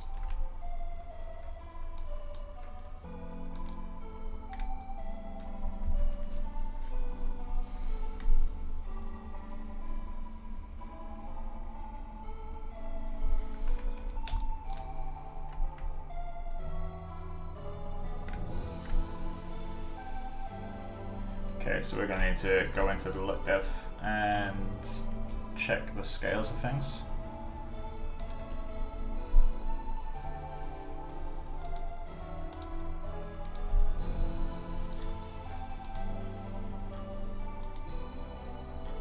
Ooh, that's tiny.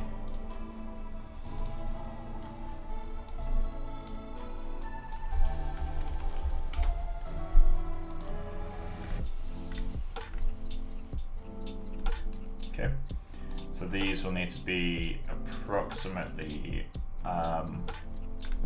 what's the change on that one just then?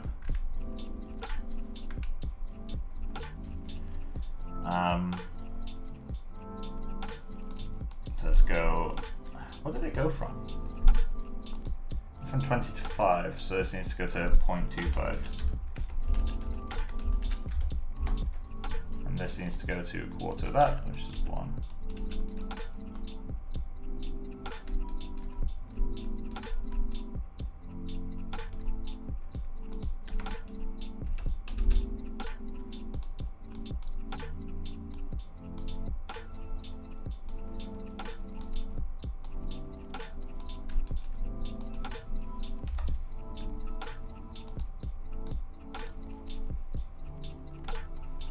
Might be a little bit strong. So let's just quickly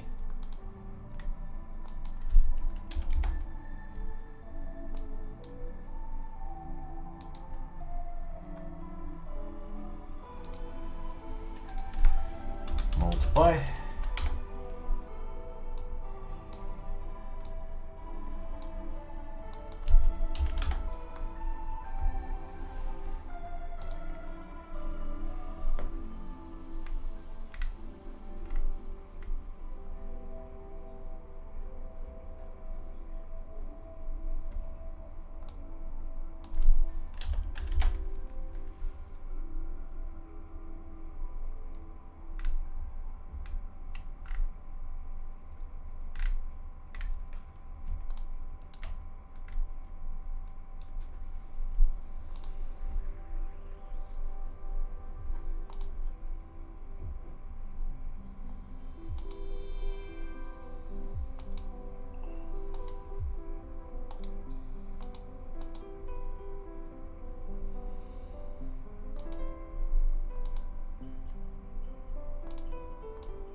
That's looking a lot better. So let's just, I'm gonna call that one fin.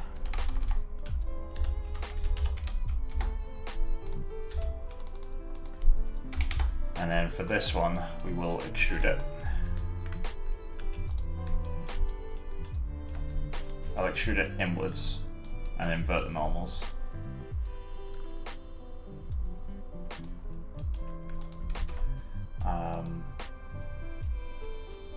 Reverse.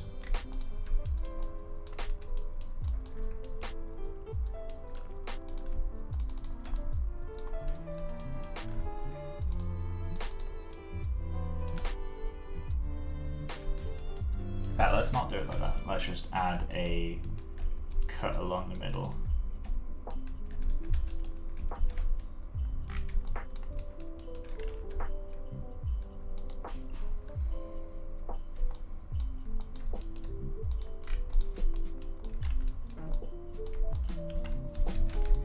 Cool. Now I just want to add a little mound here.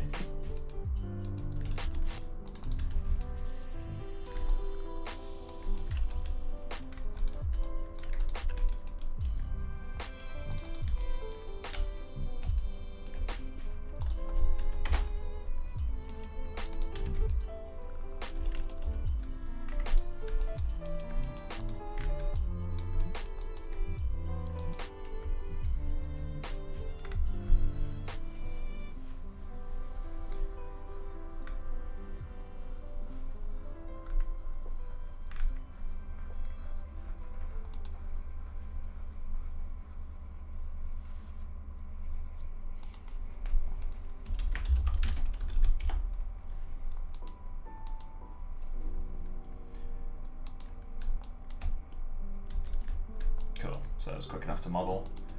Now let's just go big full scene.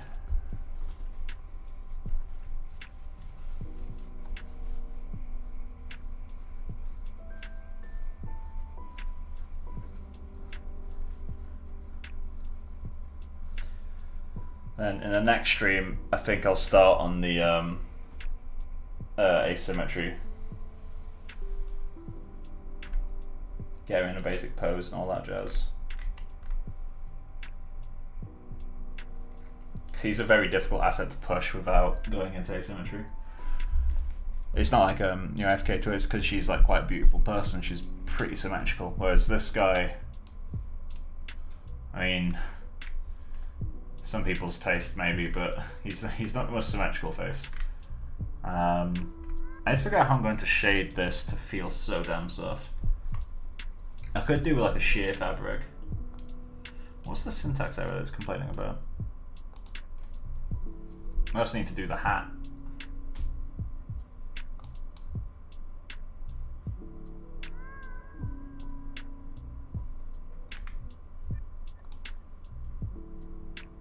Render interrupted.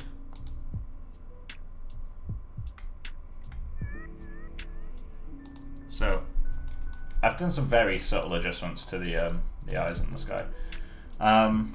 Let's just super quickly fix. I don't really like this form here,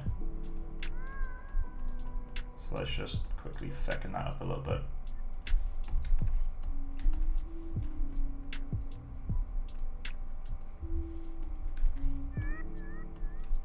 It's not perfect, but it will do. I'm just going to add a little dimple. I don't know why, I just really want to add a little dimple though.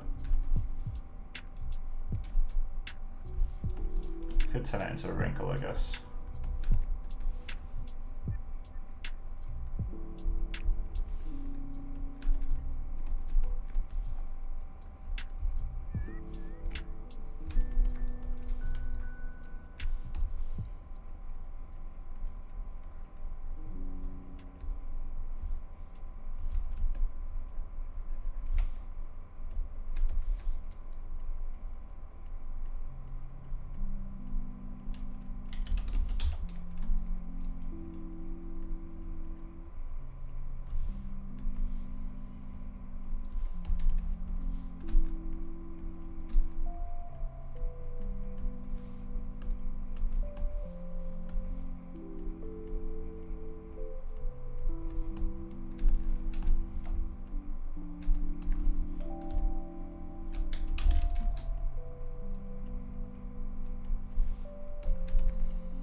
I feel like I don't use the standard brush enough.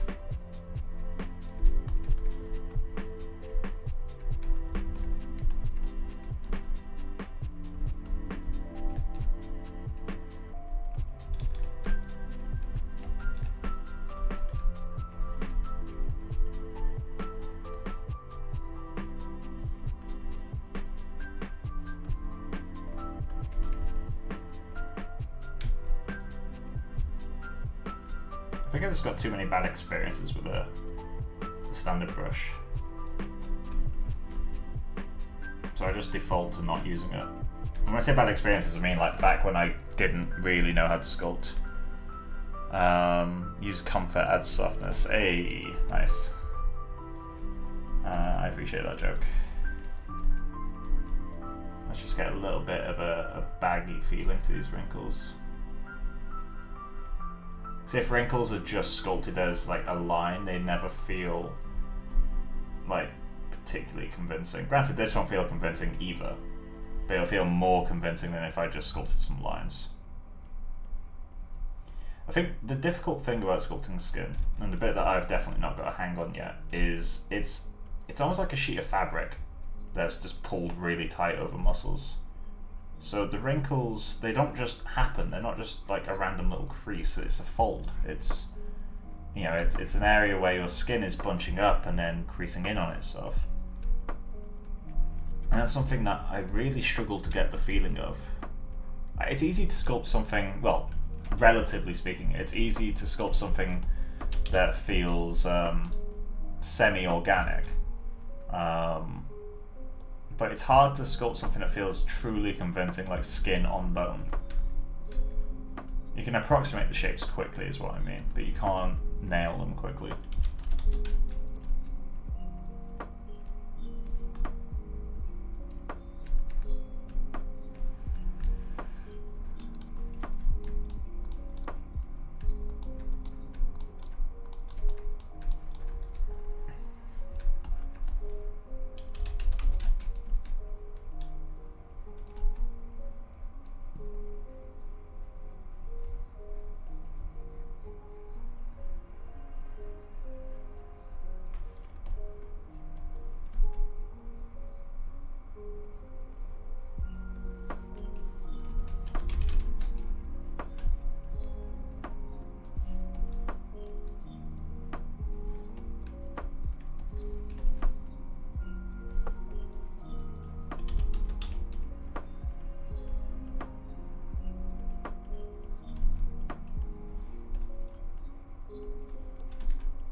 Cool.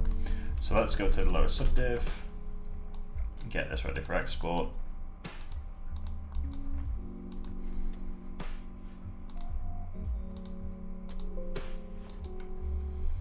And let's just update that multi-map exporter.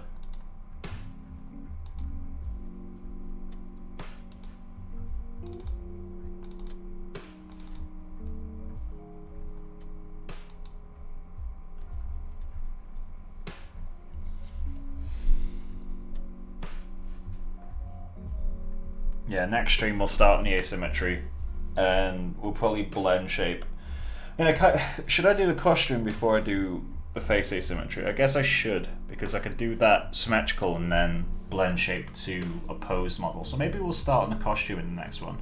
Just start blocking it out, because I'm not very competent with Marvelous Designer, so it will take a few passes. Let's just go to preferences.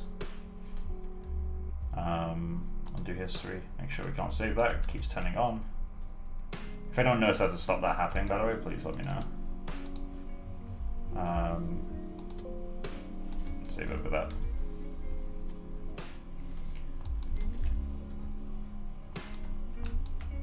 Cool. So what I need to do now, file, import.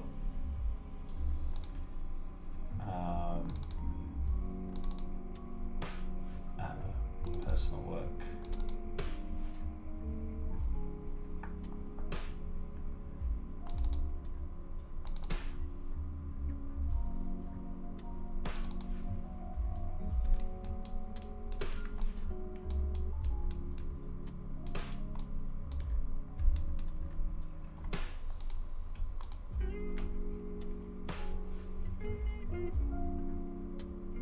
Deform, blend shape.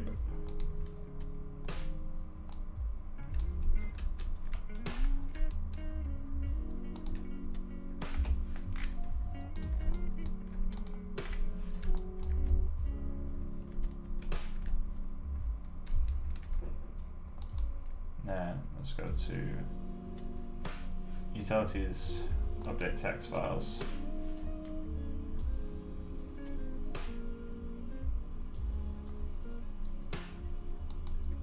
displacement map on the iris. Ah, fuck you. Oh, I literally just saved. I love how that's still there. I just saved so I can get it back really easy. I need to go set the displacement map in the iris to ignore color space rules.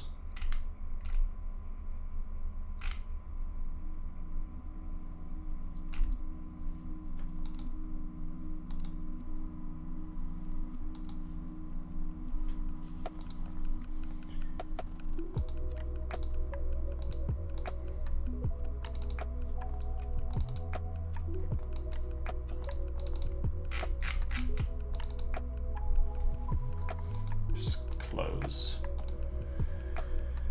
Cool, so I think that is correct, but let me just import.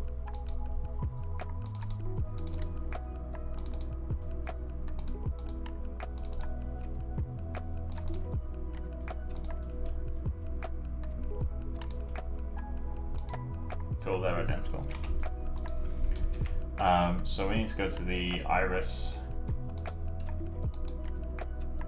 set its displacement map to ignore color space rules.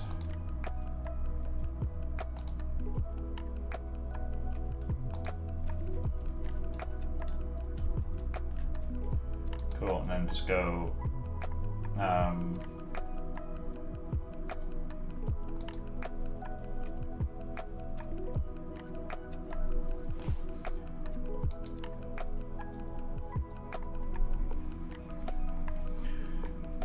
cool. So that's going to be it for this stream then. Next stream, I'll start on the costume in the next stream. Again, no idea how well it will go. If it will go at all, who knows. But yeah, we'll see how it works out. I do need to work on the collar still, but I feel like the collar is going to be such a separate process from the rest of the costume that I'm not too worried about having them go at the same time. I'll just ignore the collar when I'm doing the main body costume. And then we'll need to pose the body and resim the cloth on top of it. But that can happen later, there's no issue with that. But yeah, so that's going to be the end of the stream. It's a shame the first hour or so of the stream was a bit of wasted time, but it's not the end of the world. I just wanted to test out the volume eye rendering thing. And I think it's obviously like a cool method, but I think it's, for my tastes, and this is rare for me to say this, it's just too much of a complex method for such a marginal result change. If I was doing like the most photorealistic person ever, then sure, why not? But I'm not doing the most photorealistic person ever. Because I'm simply not good enough to do that. But yeah, so that'll be it for the stream. And enjoy the rest of your night, guys. Bye bye.